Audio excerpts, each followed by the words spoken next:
عزیزان گرامی وقار، ہم سنیوں کی آج عید کی رات ہے۔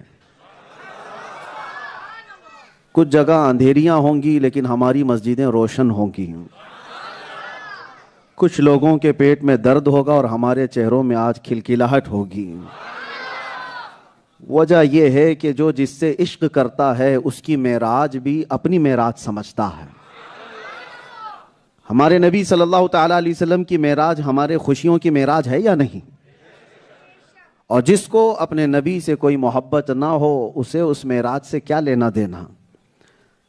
میں غیروں کی بات تو چھوڑیں، جو بنام مسلمان نظر آتے ہیں ان سے بھی ہمیں بات سمجھ میں نہیں آتی کہ وہ ابھی اسی فلسفے کے داو پیچ میں مبتلا ہیں کہ نبی گئے تھے کہ نہیں گئے تھے، جسم سے گئے تھے کہ روح سے گئے تھے۔ انہیں ابھی ان تمام چیزوں کے فلسفوں میں ہی گم پایا جا رہا ہے۔ لیکن جن کو اللہ تعالیٰ نے ہدایت عطا کی ہے، جن کی عقل کو اللہ نے معراج عطا کی، وہ معراج کے واقعے کو بھی سمجھ جاتے ہیں۔ کیوں؟ ایک ہی نقطے میں سمجھاؤں گا۔ ہر نبی کا ایک معجزہ ہوتا ہے۔ معجزہ کس کو کہتے ہیں؟ عربی میں عاجز کرنے والی چیز۔ عاجز کرنے والی چیز یعنی کسی کی سمجھ کو مجبور کر دینے والی چیز۔ آپ کہتے ہیں نا کہ انبیلیویبل، سمجھ میں نہیں آ رہا ہے، یقین نہیں ہوتا کسی چیز کو دیکھ کر، تو ایسی محیر العقول چیز جو سمجھ سے بالاتر ہے اس کو معجزہ کہتے ہیں۔ اور ہر نبی کو ایک معجزہ دیا گیا، اور تمام نبیوں کے معجزوں کا کمال میرے مصطفیٰ کو دیا گیا۔ تمام نبیوں کے معجزے جو ہیں ان معجزوں کا کمال میرے نبی کو دیا گیا۔ اب لوگ یہ کہتے ہیں کہ سفر معراج سمجھ میں نہیں آتا۔ ارے میاں، اگر تمہارے سمجھ میں آتا تو معجزہ کیسے ہوتا؟ معجزہ کہتے ہی اسے ہیں جو عام انسانی ذہن میں نہیں آئے، عام عقل میں جو سمجھ سے بالاتر ہو، وہی معجزہ ہے۔ اگر تمہاری بھی سمجھ میں آتا تو پھر نبی پاک کی خصوصیت کیا رہ جاتی؟ معجزے کی خصوصیت کیا رہ جاتی؟ بات سمجھ میں آ رہی ہے؟ وہ عام انسان نہیں ہے، وہ افضل البشر نبی کونین صلی اللہ تعالیٰ علیہ وسلم اللہ تعالیٰ کے نبیوں میں بھی اعلیٰ ہیں، تو ان کے کام معجزہ ہیں۔ میرے عزیزوں، بس یہاں سے ہم گفتگو شروع کرتے ہیں۔ ایک بات آپ کو میں بتا دوں کہ معراج کا واقعہ سمجھنے کے لیے اور سننے کے لیے سنی ہونا ضروری ہے۔ یہیں سے شروعات ہے۔ سنی ہو تو سنو، نہیں ہو تو پھر جاؤ۔ جیسی رات ہے اندھیری تمہاری، ویسی ہی تمہارے دل بھی اندھیرے۔ ہاں، نبی پاک صلی اللہ تعالیٰ علیہ وسلم کی معراج ایسا نہیں ہے کہ یہ صرف بریلویوں کی بات ہے۔ میرے عزیزوں، جملہ مشائخ، بزرگان دین، سلف و خلف، سب نے اس معراج کے واقعے کو لکھا، بلکہ صحیح احادیث کریمہ میں ہے، بلکہ مسجد حرام سے لے کر مسجد اقصیٰ تک کا سفر تو قرآن میں ہے۔ اگر کسی نے اس کا انکار کر دیا تو وہ کافر ہے۔ نبی پاک صلی اللہ تعالیٰ علیہ وسلم کے اس معراج کے سفر کو اللہ تبارک و تعالیٰ جہاں سے شروع فرما رہا ہے، میرے عزیزوں، میں نے یہ بات اس لیے کہی سنی ہونا ضروری ہے۔ وجہ یہ ہے کہ سنیوں کے پاس ایک الگ چشمہ ہے، جس سے دیکھتے ہیں تو عشق نظر آتا ہے۔ یہ چشمے کی بات نہیں کر رہے ہم، یہ تو صرف آنکھ کا چشمہ ہے، لیکن ایک بصیرت کا چشمہ ہوتا ہے، دل کی نگاہوں سے دیکھنے والی بات۔ اگر میں آپ کو بتاؤں لال رنگ کا چشمہ پہن کے جاؤ گے تو سب چیزیں لال لال دکھتی رہیں گی، اور آپ نیلے رنگ کا چشمہ پہنو تو چیزیں نیلی نیلی دکھتی ہیں۔ جیسا چشمہ پہنتے ہیں، یہ تو گلاس والے چشمے کی بات ہے۔ اسی طرح اگر تمہارے ذہن اور تمہاری عقل پر عشق کا چشمہ غالب ہو تو ہر چیز عشق میں ڈوبی ہوئی نظر آتی ہے، اور اگر کوڑ ہو، بغض ہو، عداوت ہو، ہر چیز کالی دکھتی رہے گی۔ تو جس کو نبی پاک صلی اللہ تعالیٰ علیہ وسلم کے معراج کا سفر سمجھنا ہے تو میں آپ کو بتاتا ہوں، آج کے دور میں بھی کچھ جماعتیں ہیں جو نبی پاک کے معراج کے سفر کا، جسمانی سفر کا انکار کر دیتی ہیں یا ان کے معجزے کو نہیں مانتی۔ وہ وہی لوگ ہیں جو ابو جہل کا چشمہ پہنے ہوئے ہیں، اور جو معراج کو سمجھتے ہیں اور اس کی خوشیاں مناتے ہیں وہ صدیق اکبر کا چشمہ پہنے ہوئے ہیں۔ وجہ کیا ہے؟ جب نبی پاک صلی اللہ تعالیٰ علیہ وسلم تشریف لائے، معراج واقعہ ہم بعد میں بیان کرتے ہیں، پہلے میں کچھ وہ باتیں جو دلیل کے طور پر حضور نے خود مکہ میں بیان کی۔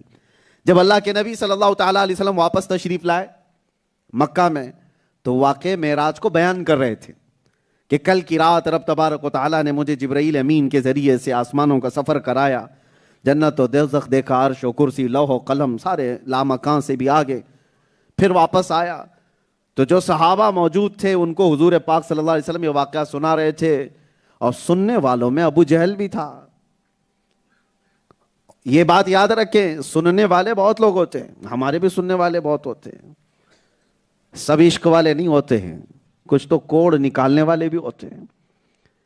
تو ابو جہل سن کر کے گیا، آج تو مجھے بڑا پوائنٹ مل گیا ہے کہ یہ تو بہت ماوراء العقل بات کر رہے ہیں، کسی کو بھی کہیں گے تو کون مانے گا یہ چیز ایک رات میں؟ ارے میاں آج کا دور نہیں ہے وہ کہ راکٹ تھی یا پھر کوئی اور بہت تیز رفتار کی کوئی سواری، یہ وہ دور ہے جب گھوڑے اور اونٹوں پر لوگ سفر کیا کرتے تھے۔ اس دور میں میرے آقا صلی اللہ علیہ وسلم فرما رہے ہیں جب مسجد حرام سے مسجد اقصی بیت المقدس جانے کا سفر ہی 1 مہینے کا تھا، صرف زمینی سفر 1 مہینے کا تھا، پھر اس کے بعد آسمانوں کا سفر وہ اس کی تو مقدار ہی نہیں۔ اس زمانے میں حضور فرما رہے ہیں کہ ایک رات میں گیا بھی اور آیا بھی، یہ یقین کرنا آسان نہیں تھا۔ ابو جہل نے یہ پوائنٹ پکڑ لیا اور کہا کہ یہ تو بہت ماوراء العقل بات ہے، اس سے تو میں لوگوں کو اب بھڑکا سکتا ہوں محمد کے خلاف صلی اللہ علیہ وسلم۔ اور اتفاق ایسا کہ ابو جہل کو اس محفل سے اٹھنے کے بعد سب سے پہلا جو شخص ملا وہ ابو بکر صدیق تھے۔ وہ محفل رسول میں تھے نہیں، کہیں سے آ رہے تھے، ابو بکر کو پکڑ لیا ابو جہل نے، کہا ابو بکر پتہ ہے مکہ میں ایک بہت بڑا معاملہ ہو گیا ہے، ایک بڑا انسیڈنٹ۔ ابو بکر صدیق رضی اللہ تعالیٰ عنہ نے پوچھا کہ کیا ہوا ہے؟ ابو جہل نے کہا ایک شخص ہے، نام نہیں کہا اس نے، کہا ایک شخص ہے وہ کہتا ہے رات کو اس نے مسجد حرام سے لے کر مسجد اقصی تک کا سفر کیا، بیت المقدس تک گیا، اتنا ہی کہا۔ حضور تو بہت لمبا سفر بیان کیے ہیں، لیکن ابو جہل نے ابو بکر صدیق رضی اللہ تعالیٰ عنہ کے پاس اتنا ہی کہا ایک شخص ہے مکہ میں جو دعویٰ کر رہا ہے کہ رات کو وہ مسجد حرم سے مسجد اقصی تک گیا اور پھر واپس بھی آ گیا۔ تو ابو بکر تم کیا کہتے ہو ایسے شخص کے بارے میں؟ حضرت ابو بکر صدیق نے کہا ایسا کیسے ہو سکتا ہے؟ بات تو صحیح ہے نا، انسانی تقاضا یہی کہتا ہے، عقل یہی کہتی ہے، ایسا کیسے ہو سکتا ہے؟ حضرت ابو بکر صدیق نے بھی کہا ایسا کیسے ہو سکتا ہے؟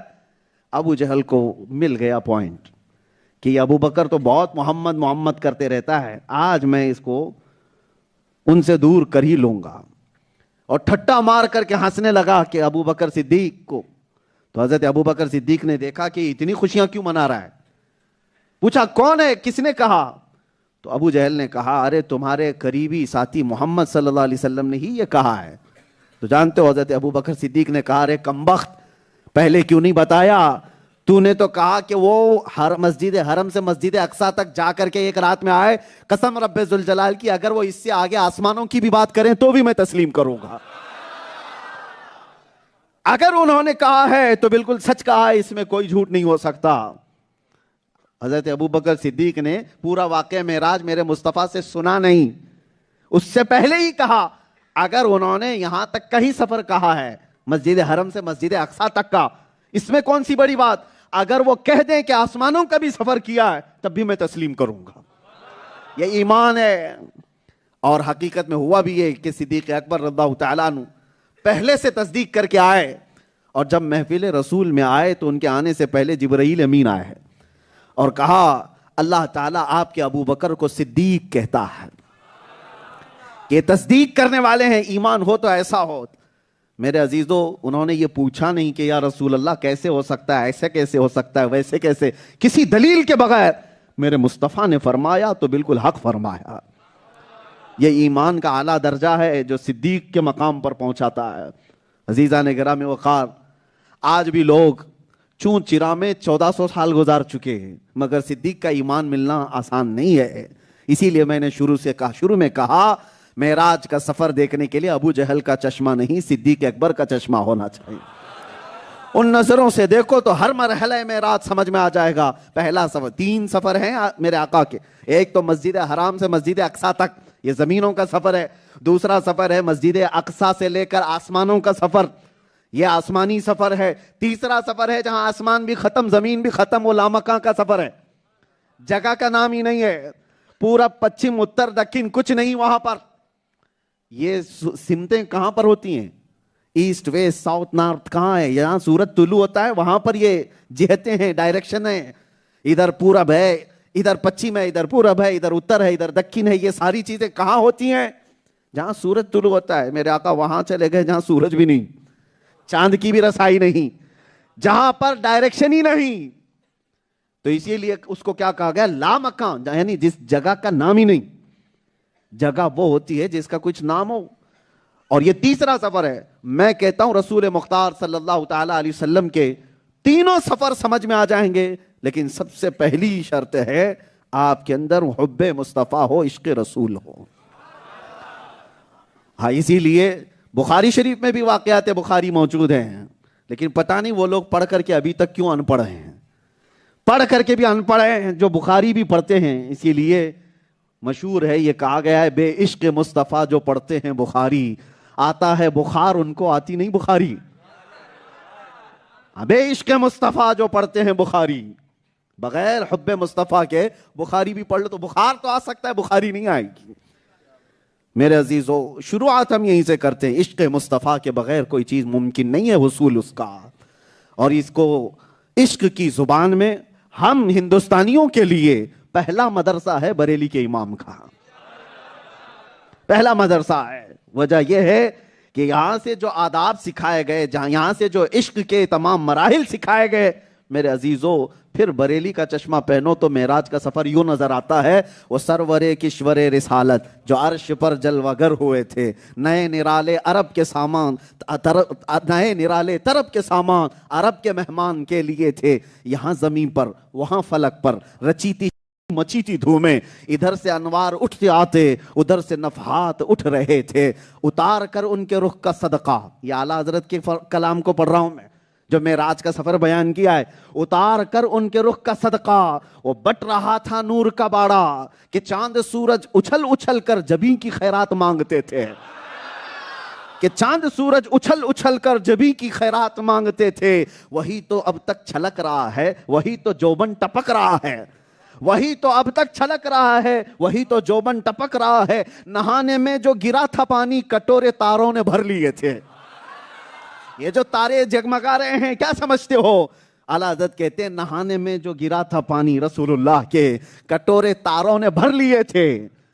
کیا مثالیں ہیں۔ اعلیٰ حضرت یوں فرماتے ہیں، اتار کر ان کے رخ کا صدقہ، وہ بٹ رہا تھا نور کا باڑا، اور ادھر چاند سورج اچھل اچھل کر جبیں کی خیرات مانگتے تھے۔ اور پھر وہی تو اب تک چھلک رہا ہے، وہی تو جوبن ٹپک رہا ہے، کہ نہانے میں جو گرا تھا پانی کٹورے تاروں نے بھر لیے تھے۔ بچا جو ان کے تلووں کا دھون، بچا جو تلووں کا ان کے دھون، یہ دیکھو مثالیں، بچا جو تلووں کا دھون، بنا وہ جنت کا رنگ و روغن، بچا جو تلووں کا ان کے دھون، بنا وہ جنت کا رنگ و روغن۔ اور اعلیٰ حضرت نے اس کو کیوں فرمایا، ضیائیں کچھ عرش پر آئیں کہ ساری قندیلیں جھلملائیں۔ ارے حضور خورشید کیا چمکتے، خورشید کس کو کیا کہتے ہیں؟ خورشید سورج کو کہتے ہیں۔ اعلیٰ حضرت کہتے ہیں ارے حضور خورشید کیا چمکتے، حضور خورشید کیا چمکتے کہ ستارے منہ اپنا دیکھتے تھے، حضور پاک صلی اللہ تعالی علیہ وسلم کی۔ اور پھر پورا سفر معراج اعلیٰ حضرت ایک شعر میں بیان کرتے ہیں، کون سمجھ پائے گا؟ لوگ ابھی اس میں ہیں کہ رسول اللہ کا اتنا پاور، رسول اللہ کی اتنی طاقت، وہ کیسے گئے، کہاں گئے، یہ سب سمجھنے کے لیے ایک چیز سمجھنا ہوگا آپ کو، تم نے رسول اللہ کی حقیقت کو کہاں سمجھا؟ خود میرے آقا فرماتے ہیں میری حقیقت کو میرے رب کے سوا کوئی نہیں جانتا۔ تمہاری عقل وہاں تک نہیں گئی جو رسول اللہ کی حقیقت کو سمجھ سکے۔ لیکن بریلی کا امام یوں سمجھاتا ہے، وہی ہے اول، وہی ہے آخر، وہی ہے ظاہر، وہی ہے باطن۔ کون؟ رسول اللہ کی ذات، وہی ہے اول، وہی ہے آخر، وہی ہے ظاہر، وہی ہے باطن۔ اب پورا معراج کا سفر اللہ تعالیٰ کو اگر تم مانتے ہو کہ وہ بادشاہ اعظم ہے، ہر طاقت و قوت کا مالک ہے، تو سنو، اسی کے جلوے، کس کے؟ اللہ کے، اسی کے جلوے، اسی سے ملنے، اسی سے اس کی طرف گئے تھے۔ ہاں کمال پورا میرے رب ذوالجلال کا ہے. ارے رب تعالیٰ اگر چاہے تو صدیوں کا سفر وہ منٹوں میں کراتے ہیں. کیا اس کے لیے بھی ناممکن بات ہے؟ تم حضور کی طاقت پر جھگڑا کر رہے ہو. ارے رب کی طاقت ہے. اسی لیے قرآن میں اللہ نے یہ نہیں کہا کہ میرے محبوب نے سفر کیا. معراج کے سفر کو اللہ نے یوں نہیں بیان کیا کہ محمد صلی اللہ تعالی علیہ وسلم اٹھے اور مسجد حرام سے مسجد اقصی آسمانوں کا سفر کیے اور واپس آ گئے. نہیں، رب تعالیٰ فرماتا ہے سبحان الذی، پاک ہے وہ ذات جس نے سفر کرایا. یہ نہیں کہا کہ محمد صلی اللہ علیہ وسلم نے سفر کیا، بلکہ رب کیا فرماتا ہے؟ پاک ہے وہ ذات جس نے سفر کرایا. اس کے کرانے پر بھی کسی کو شک ہے تو بتاؤ، پھر تمہارا ایمان ہی کہاں ہے؟ اس کا سفر کرانا اللہ نے بیان کیا. پاک ہے وہ ذات جس نے سفر کرایا اپنے بندے خاص کو رات کے کچھ حصے میں مسجد حرم سے مسجد اقصی تک. تو اس کی طاقت میں تو کوئی جھگڑا نہیں ہے. رب تبارک و تعالیٰ اس کام کو فرما رہا ہے یہ میں نے کرایا ہے. اور اسی وجہ سے میرے عزیزو اس واقعے کو سمجھنے کے لیے سب سے پہلے میں آپ سے یہ کہہ رہا ہوں کہ عشق کی نگاہ ہو اور سمجھ بوجھ سے کام لے تو آدمی گمراہ نہیں ہوگا.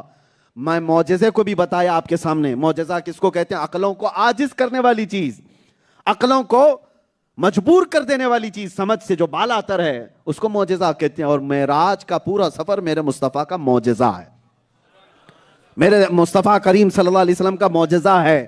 اب دو چند یہاں پر باتیں ہیں جو عقیدے سے تعلق رکھتی ہیں. یہ کہہ کر کے ہم آگے گزرتے ہیں. میں نے سب سے پہلے کیا جملہ کہا؟ آج ہماری عید کی رات ہے یا نہیں مسلمانوں؟ کیوں؟ لوگ ابھی بھی سوال کریں گے یہ کیا ہے آج کی رات، یہ سنی لوگ جاگتے ہیں، مسجدوں کو روشن کرتے ہیں، تمہیں کیا لینا دینا؟ ہم ہمارے نبی پاک صلی اللہ علیہ وسلم کی ہر بلندی پر خوشیاں مناتے ہیں. تمہارے گھر میں کوئی چور بیٹا پیدا ہو تو تم برتھ ڈے میں پتہ نہیں کتنے دھوم دھڑاکے کرتے ہو. ہاں پتہ بھی نہیں ہو کہ بیٹا بڑھ کر کے کیا بننے والا ہے، چور بنے گا کہ ڈاکو بنے گا، تمہیں خبر بھی نہیں. لیکن بچوں کے پیدا ہونے پر تو الگ خوشیاں ہیں.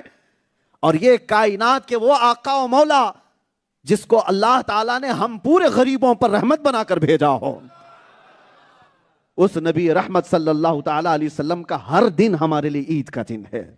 نبی پاک صلی اللہ تعالیٰ علیہ وسلم کی ہر نشانی ہمارے لیے باعث برکت ہے.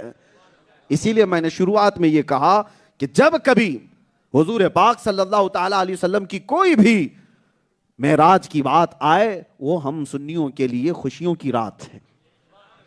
ہاں اب نبی پاک صلی اللہ تعالیٰ علیہ وسلم کو 20 رمضان المبارکہ کے دن مکہ فتح کر کے عطا کیا گیا کہ نہیں؟ فتح مکہ کی تاریخ ہے، مکہ فتح ہو گیا. میں آپ کو بتاؤں، آپ کے باپ کو کسی جگہ اہم نوکری لگ جائے آپ کے لیے خوشی کا دن ہوتا ہے کہ نہیں؟ کیوں؟ اپنے بڑوں کی کوئی بھی اچھی بات آپ کے گھر میں خوشیوں کا ماحول ہو جاتا ہے. ارے بیٹا کہیں بڑے پوسٹ پر آ گیا تو آپ کو خوشیاں ہیں. آپ کا کوئی خاندانی رشتہ دار کسی مہم پر گیا اور کامیاب ہو گیا تو خاندان والے خوشیاں مناتے ہیں کہ نہیں مناتے؟ یہ تو بلا تشبیہ و بلا تمثیل میرے آقا صلی اللہ تعالیٰ علیہ وسلم تبارک و تعالیٰ نے 20 رمضان کو فتح مکہ عطا کیا. میرے آقا کی خوشی کا دن تھا تو امت کی خوشی ہے یا نہیں؟ 17 رمضان المبارکہ کو بدر میں اللہ تعالیٰ نے عظیم فتح عطا کی تو میرے آقا کی یہ فتح پوری امت کی فتح ہے یا نہیں؟ جس دن نبی پاک صلی اللہ تعالیٰ علیہ وسلم کی ایسی کوئی نشانی اللہ نے عظمت اور رفعت اور بلندی عطا کی وہ سنیوں کی خوشی کا دن ہے. معراج کی رات، یہ 26واں رجب جو آج گزرا اور 27ویں شب شروع ہوئی، تمام محدثین نے بیان کیا ہے آج کی رات اللہ تعالیٰ نے اپنے نبی پاک صلی اللہ علیہ وسلم کو بستر سے اٹھا کر حرم کعبہ میں اور حرم کعبہ سے مسجد اقصی سے آسمانوں کا سفر کرایا. اور یہ نہ اگلوں میں کسی کو ملا نہ آگے کبھی کسی کو مل سکتا ہے. یہ ایک خصوصیت میرے آقا کو عطا کی گئی. تو جس رات میرے آقا کو یہ معراج عطا ہوئی، جہاں میرے آقا کی معراج ہے ہم سنیوں کی معراج ہے، ہم سنیوں کی خوشی کا دن ہے. بلندیاں ہماری بھی ہیں، نبی پاک صلی اللہ تعالیٰ علیہ وسلم کے صدقے میں ان کے غلاموں کی بلندیاں ہیں. میرے عزیزو آپ کو میں بتاؤں کہ اللہ تبارک و تعالیٰ کے اس کلام پاک کو جو آپ تلاوت سنتے بھی رہتے ہیں پڑھتے بھی رہتے ہیں، سبحان الذی اسرا، سمجھ رہے ہیں؟ یہاں کچھ چیزیں جو ہے شروع میں بتانا ہے. لوگ یہ سمجھتے ہیں کہ کچھ گمراہ فرقے یہ چال لے کر کے آتے ہیں. ارے ہم معراج کے سفر کا انکار نہیں کرتے, لیکن بات یہ ہے کہ حضور پاک صلی اللہ تعالیٰ علیہ وسلم سوئے ہوئے تھے اور خواب میں اللہ نے یہ سب دکھا دیا ہے. خواب میں اللہ تعالیٰ نے یہ سب دکھا دیا. اور ایک فرقہ ہے وہ کہتے ہیں کہ نہیں, اللہ نے رسول اللہ کی روح کو یہ معراج کرائی, سفر کرائی. حضور جسم کے ساتھ وہیں تھے. یہ کیا باتیں ہوئی؟ یہ سب جو چیزیں پھیلائی جاتی ہیں, کیوں؟ اس لیے کہ تمہاری عقل مان جائے. ہاں روح کا سفر تو ہو سکتا ہے, لیکن حقیقت سے اس کا تعلق نہیں ہے. قرآن میں جو کہا گیا سبحان الذی اسری بعبدہ, پہلے میں لفظ سے ثابت کر دوں. قرآن کے الفاظ کہتے ہیں پاک ہے وہ ذات جس نے اپنے بندے کو بعبدہ, عبد کا لفظ آیا ہے قرآن میں, عبد کا سے مراد کون ہے؟ رسول اللہ کی ذات. یہ تو سب کا ماننا ہے کہ عبد سے مراد کون ہے؟ رسول اللہ کی ذات. اور عبد عربی میں روح کو نہیں کہتے, جسم کے مالک کو کہتے ہیں. عبد بندہ کس کو کہتے ہیں؟ روح اور جسم دونوں ہو. اور قرآن نے کہا ہے اپنے بندہ خاص کو. دوسری دلیل میں آپ سے کہتا ہوں, میں سویا تھا. پہلی بات یہ ہے کہ آپ کو یہ بھی معلوم ہونا چاہیے, روایتیں بتاتی ہیں مکہ کے کفار و مشرکین نے جب یہ واقعہ معراج سنا تو انہوں نے قبول نہیں کیا, انکار کیا ہے. کہا محمد صلی اللہ تعالیٰ علیہ وسلم ایسی بڑی بڑی باتیں کر رہے ہیں, ہم اس کو نہیں مانیں گے. انکار کیا کہ نہیں کیا؟ یہ سب مشہور ہے. ابو جہل پارٹی پوری انکار کر گئی. یہ سارے لوگ انکار کرنے والے لوگ ہیں. سنیے آپ, وہ عقل والے لوگ تھے کہ نہیں؟ ارے سمجھ بوجھ رکھنے والے لوگ تھے کہ نہیں؟ وہ تو سمجھ سکتے تھے, انسانی عقل و شعور رکھتے تھے.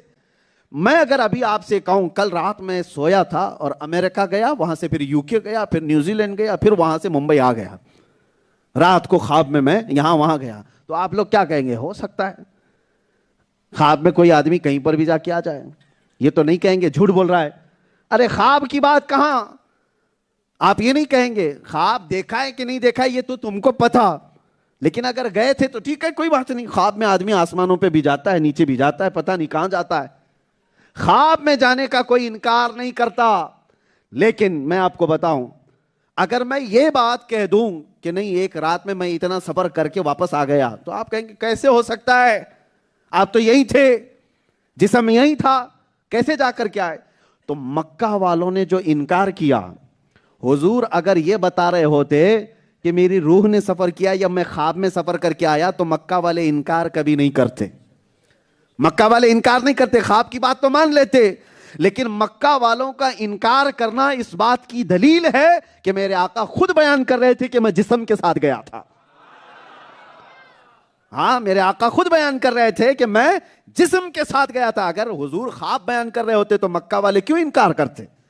ان کا انکار کرنا بھی اس بات کی دلیل ہے کہ میرے آقا نے روح کی سفر کا واقعہ نہیں بیان کیا, جسم کے سفر کا واقعہ بیان کیا ہے.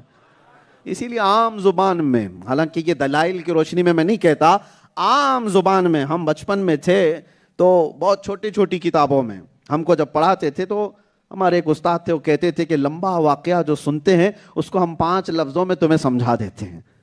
بہت چھوٹی, بہت پہلے کی بات بتا رہا ہوں میں, چھوٹے سے معراج کا لفظ تمہیں پوری معراج کرا دیتا ہے. عربی پڑھنے والے لوگ ہوں, اردو پڑھے ہوئے ہوں یا قرآن پڑھے ہوئے لوگ ہیں تو سمجھ جائیں گے. معراج میں 5 لفظ ہیں, میم, عین, را, الف, جیم. یہی ہے, پڑھے لکھے لوگ ہوں گے تو سمجھ جائیں گے. معراج جہاں پر بھی لکھا ہوگا آپ دیکھ لینا, اس کو پڑھ لینا. 5 ہی حرف ہیں معراج, میم, عین, را, الف, جیم. ہمارے استاد بتاتے تھے کہ یہ لفظ ہی تمہیں پوری معراج بتا دیتا ہے. کہا کیسے؟ کہا معراج کا میم بتاتا ہے محمد کو معراج ہوئی صلی اللہ علیہ وسلم. معراج کا میم کیا بتاتا ہے؟ محمد کو معراج ہوئی. اور عین بتاتا ہے عرش پر گئے تھے. اور معراج کا تیسرا حرف ہے را, را بتاتا ہے رات کو گئے تھے. اور چوتھا حرف ہے الف, یہ بتاتا ہے اللہ کے پاس گئے تھے. اور 5واں حرف ہے جیم, یہ بتاتا ہے جسم کے ساتھ گئے تھے.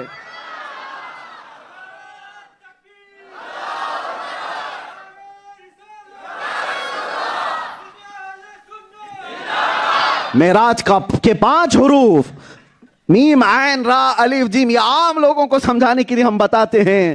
میم بتاتا ہے محمد کو معراج ہوئی، عین بتاتا ہے عرش پر گئے تھے، را بتاتی ہے رات کو گئے تھے، الف بتاتا ہے اللہ کے پاس گئے تھے، اور جیم بتاتا ہے جسم کے ساتھ گئے تھے.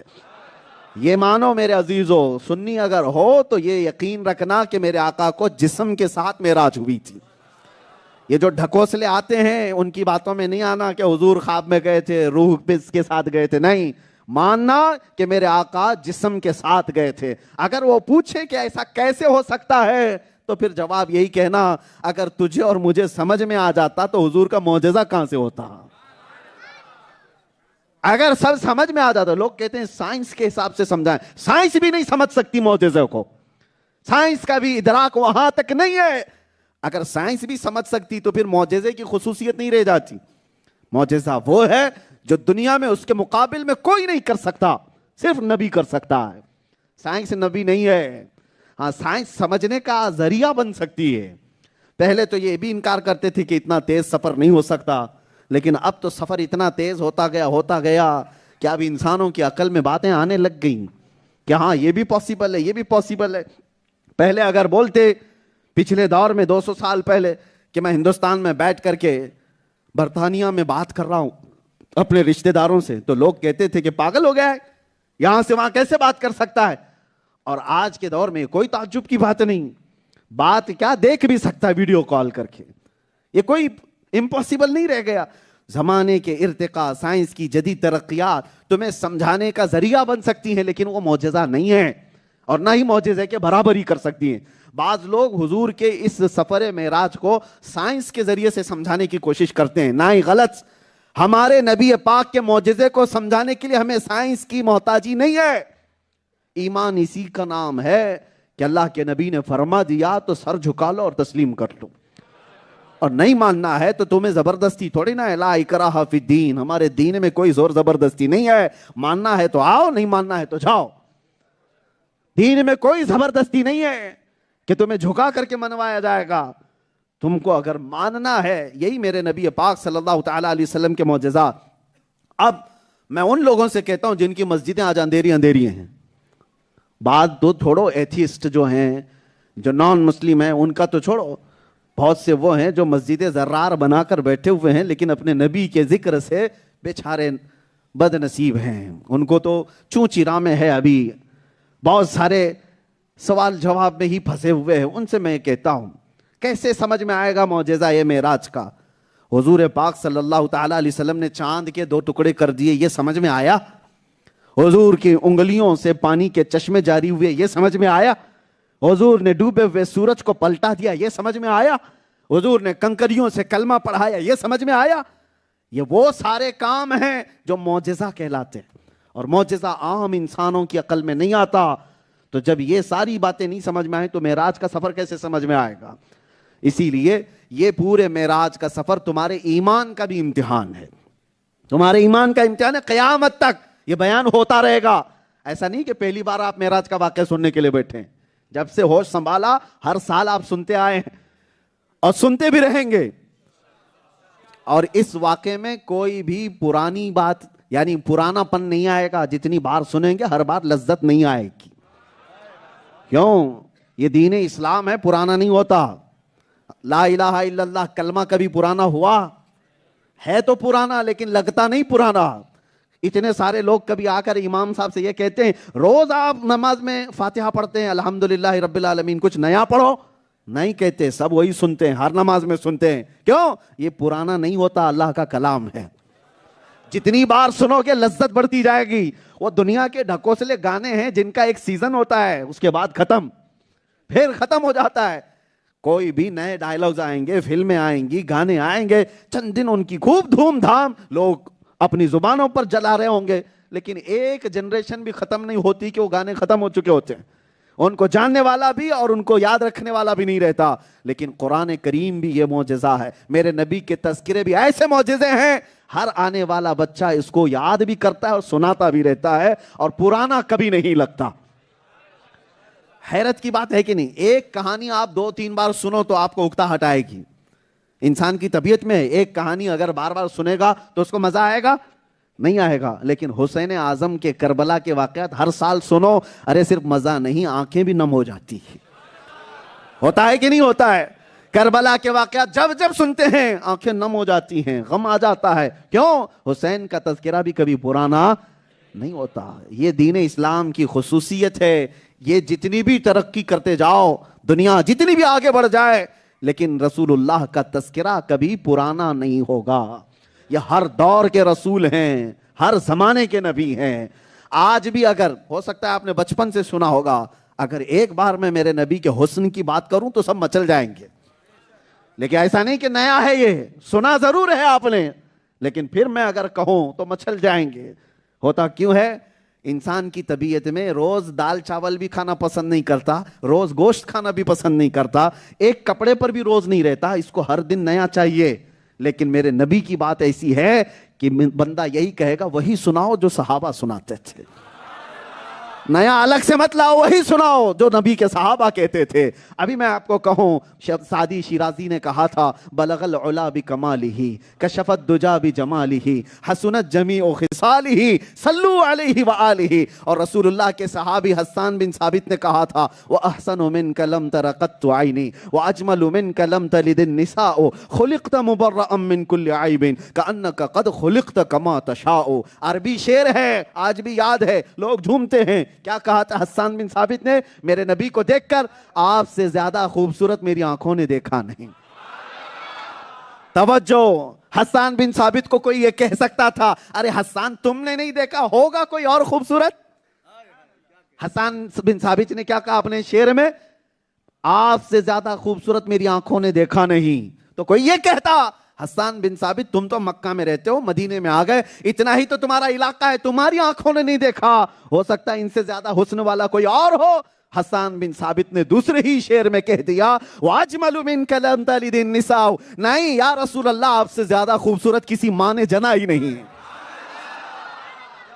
میری آنکھوں نے نہیں دیکھا, اتنا ہی نہیں, کسی ماں نے جنا ہی نہیں. خلقت مبرأ من کل عیب کأنک قد خلقت کما تشاء. آپ ایسے عیبوں سے بے عیبوں سے اللہ تعالیٰ نے پاک پیدا کیا جیسے کہ آپ کی مرضی و منشا ہے. اسی کو بریلی کے امام نے یوں کہا تھا, وہ کمال حسن حضور ہے کہ جہاں کہ گمان نقص جہاں نہیں, یہی پھول خار سے دور ہے. حضور, دنیا کے سارے پھول کانٹوں سے بھرے ہوئے ہوتے ہیں, خار کہتے ہیں کانٹا. جو بھی پھول ہے خوبصورت تو ہوتا ہے لیکن کانٹے ہوتے ہیں ساتھ میں, لیکن اعلیٰ حضرت کہتے ہیں ہمارا پھول وہ ہے, یہی پھول خار سے دور ہے اور یہی شمع ہے کہ دھواں نہیں. ہاں, حضور کو تشبیہ دی شمع سے, لیکن شمع جہاں بھی جلتی ہے نا, چراغ, اس کے آس پاس دھواں ہوتا ہے. دھواں جو ہے آدمی کو تھوڑا سا پریشان کرتا ہے. چراغ تو اچھا ہے, روشنی دے رہا ہے, لیکن دھواں پریشان کرتا ہے. اعلیٰ حضرت کہتے ہیں میرے نبی کی جو شمع ہے, حضور کو جو تشبیہ دی شمع سے, یہی وہ شمع ہے کہ دھواں یہاں نہیں ہے, جو آئے گا وہ دیکھتا ہی رہے گا. عزیزان گرامی وقار, تذکرہ مصطفیٰ کبھی پرانا نہیں ہوتا. سفر معراج بھی قیامت تک پرانا نہیں ہوگا. میرا خود کا سفر یا آپ کا کسی کا سفر 2-4 بار بیان کر دو, دیکھو لوگ کہیں گے بس کرو مولانا, کتنی بار بولتے ہو, کتنی بار بولو گے, سن تو لیا ہم نے, لیکن نبی کے سفر کو کہو, آپ کہیں گے اور بولو اور بولو. وجہ کیا ہے؟ اس میں اللہ تعالیٰ نے روحوں کو لذت میرے مصطفیٰ کے ذکر میں رکھی ہے.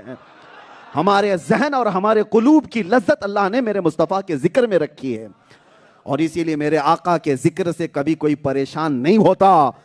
میں نے مصر میں دیکھا ہے, مصر کے لوگ, ایجپٹ کے, عربی پیدائشی عربی ہے, مادری زبان عربی ہے. ہمارے استاذ مولود کی محفل کرتے تھے ہر جمعہ کو, ہم بھی جاتے تھے, اور جب ان کی محفل ختم ہوتی, ہم ہندوستانی طلبہ جو پڑھنے کے لیے وہاں تھے, پاکستانی تھے, بنگلہ دیشی تھے, انڈونیشی, مالیشی, سارے لوگ آتے تھے.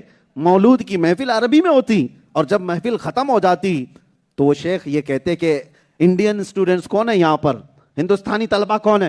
ہم کھڑے ہوتے, کہتے وہ پڑھو مصطفیٰ جانے رحمت پہ لاکھوں سلام.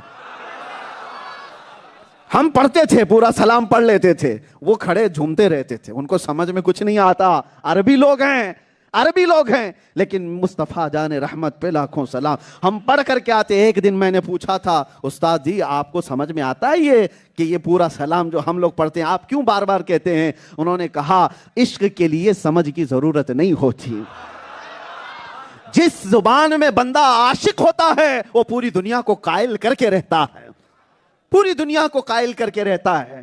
میرے عزیزو، ایک واقعہ بھی مجھے یاد آتا ہے۔ ممبئی کی سرزمین پر کیرلا کے ایک بہت بڑے عالم دین تھے، آج سے تقریباً 20-30 سال پہلے کی بات بتا رہا ہوں، 93 میں آپ ادھر متوجہ رہے، محفل اس طرف رہے۔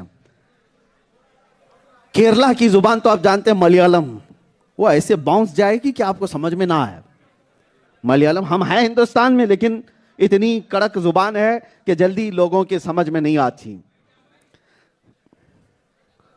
لگتا ہے یہاں ٹرسٹی زیادہ ہیں بٹھانے والے۔ بہرحال ایک آدمی کافی ہے بٹھانے کے لیے، باقی سارے لوگ خود بیٹھ جائیں گے، بچے تو نہیں ہیں۔ آپ توجہ رکھیں، محفل کو ڈسٹرب نہ کریں۔ درود پاک۔ اللہم صلی علی سیدنا محمد معدن الجود والکرم وآلہ واصحابہ الکرام وابنہ الکریم وبارک وسلم صلاۃ دائمۃ سرمدا ابدا۔ میں بات کہہ کر کے آگے بڑھ جاتا ہوں۔ بڑے عالم دین تھے۔ 93 میں نے اپنے بڑوں سے سنا کہ وہ آئے اور سٹیج لگا اور ملیالم میں وہ بیان کرتے، ان کا جو جذباتی بیان تھا لوگوں میں مشہور تھا۔ میں نام نہیں ذکر کر رہا ہوں، لیکن ایک ٹرانسلیٹر ہاتھ میں کھڑا رہتا تھا، وہ ملیالم میں بولے، اس کے بعد یہ ٹرانسلیٹ کرے، پھر وہ بولے، پھر یہ ٹرانسلیٹ۔ حیرت کی بات ہے، حیرت کی بات ہے، ممبئی کے علاقے کے وہ محفل آج بھی لوگوں کے ذہن میں ہے۔ لوگوں نے ٹرانسلیٹر سے کہا تو بیٹھ جا، ترجمہ کرنے کی ضرورت نہیں، ان کو انہی کی زبان میں بیان کرنے دو، اس لیے کہ وہ جو عشق کی بات کر رہے ہیں سمجھ تو کچھ نہیں آتا، ان کے جذبات دیکھ کر کے دل میں مچھل ہوتی ہے۔ بہت ساری جگہوں پر باڈی لینگویج ہی عشق پھیلاتی ہے۔ بہرحال ہماری گفتگو ادھر ادھر نہ جائے، اس لیے میں آپ سے کہہ رہا ہوں کہ حضور کا تذکرہ کبھی پرانا نہیں ہوتا اور کبھی اس کو ٹرانسلیٹ کی بھی زیادہ ضرورت نہیں آتی۔ آپ سوچو، افریقہ میں اسلام آیا کیسے، یورپ میں اسلام آیا کیسے؟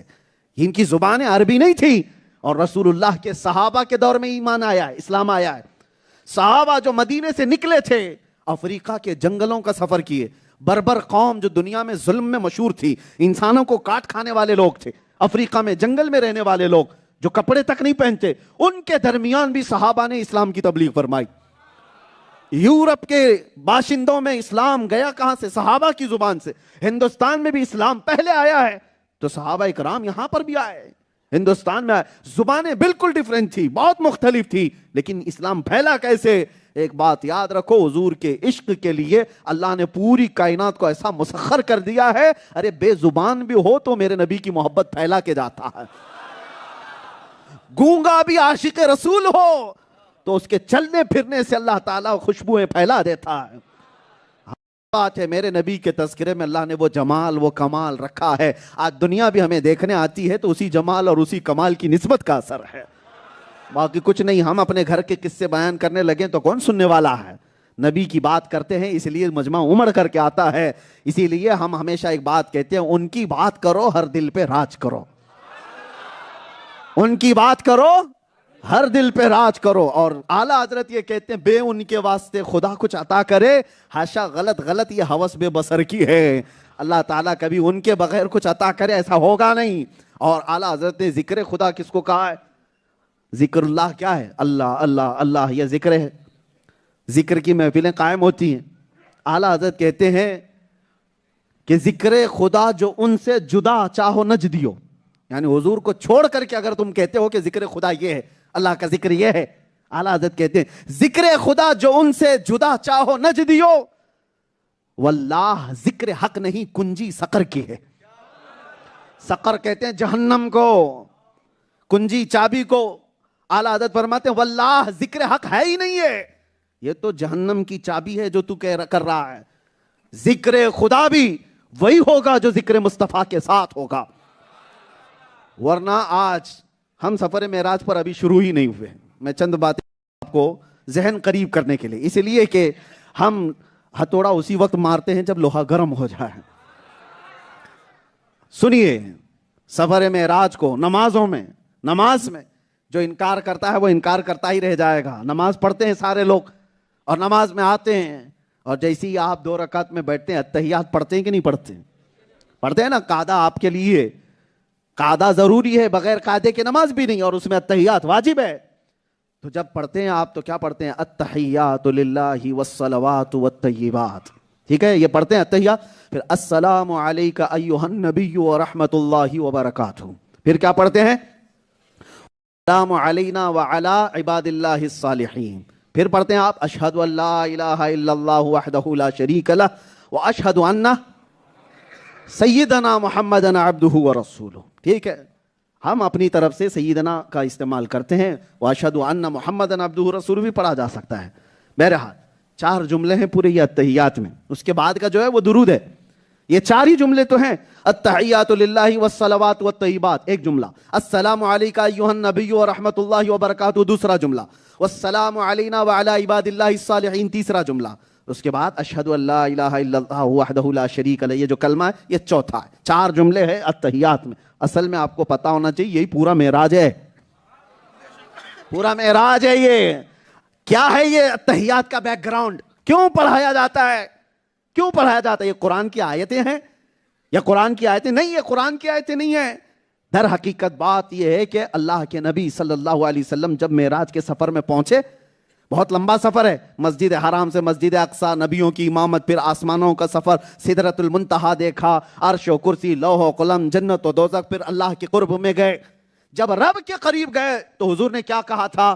ارے میاں ہم آپ کے پاس آئیں تو آپ کیا خیر مقدم کہتے ہیں، ویلکم کہتے ہیں، مرحبا مرحبا، یہ سب گریٹنگ کے الفاظ ہیں کہ نہیں؟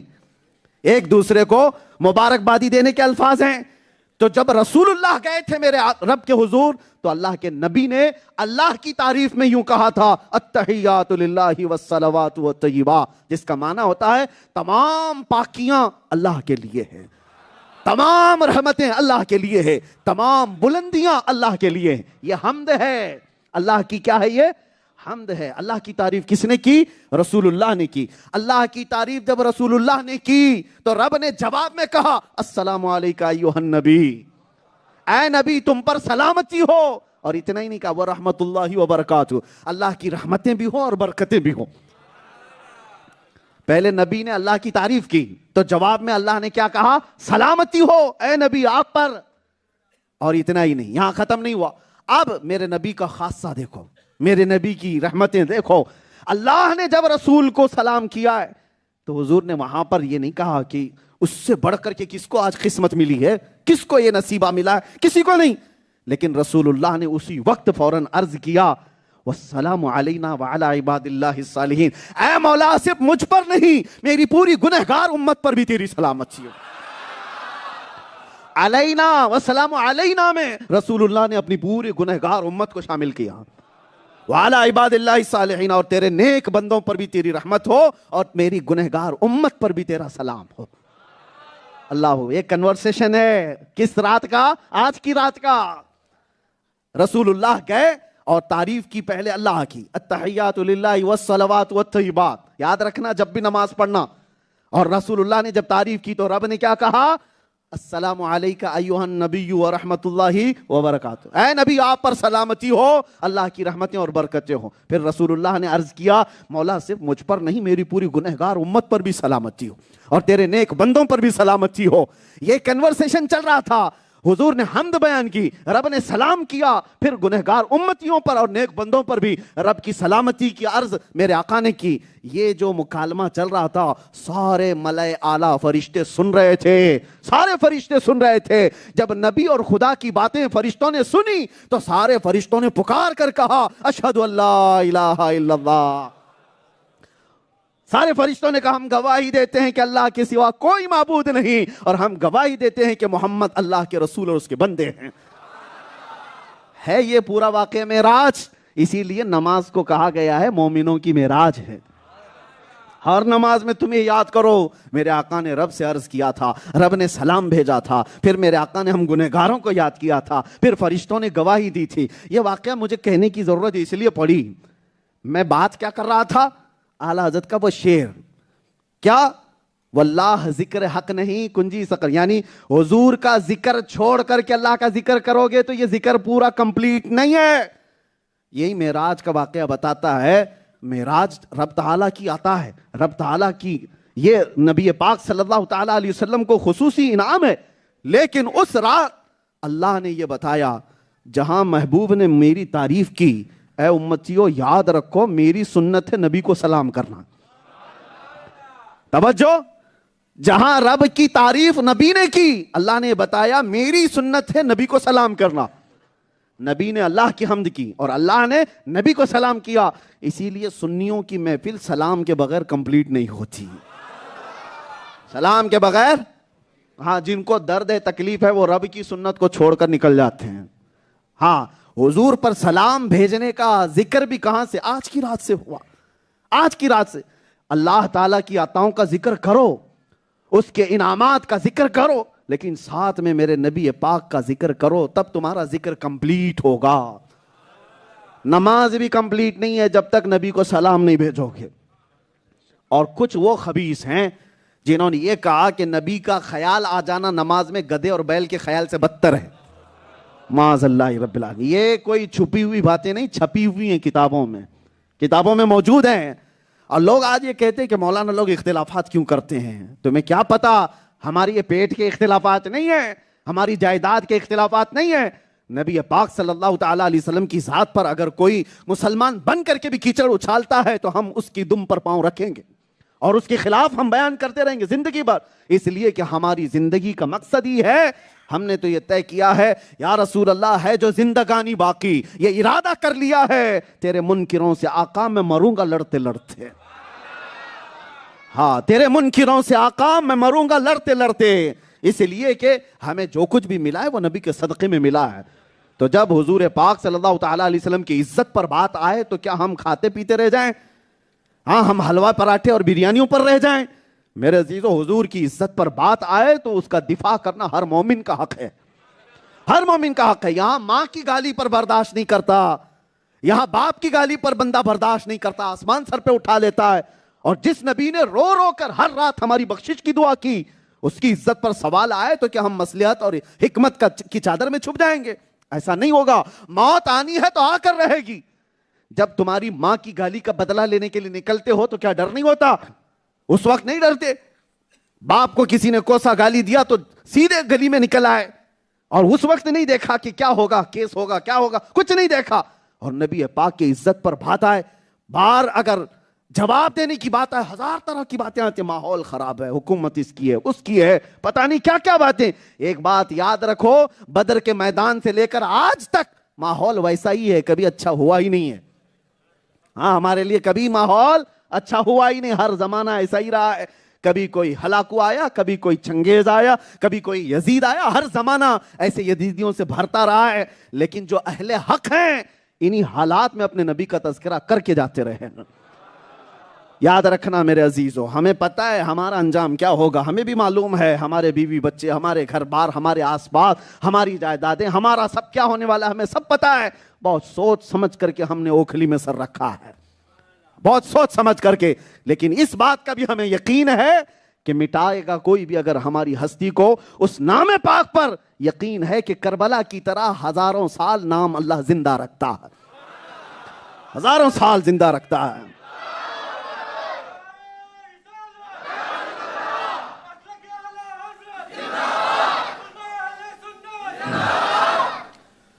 میرے عزیزو، اس میں چون چرا اور بغلیں جھانکنے کی بات نہیں ہے.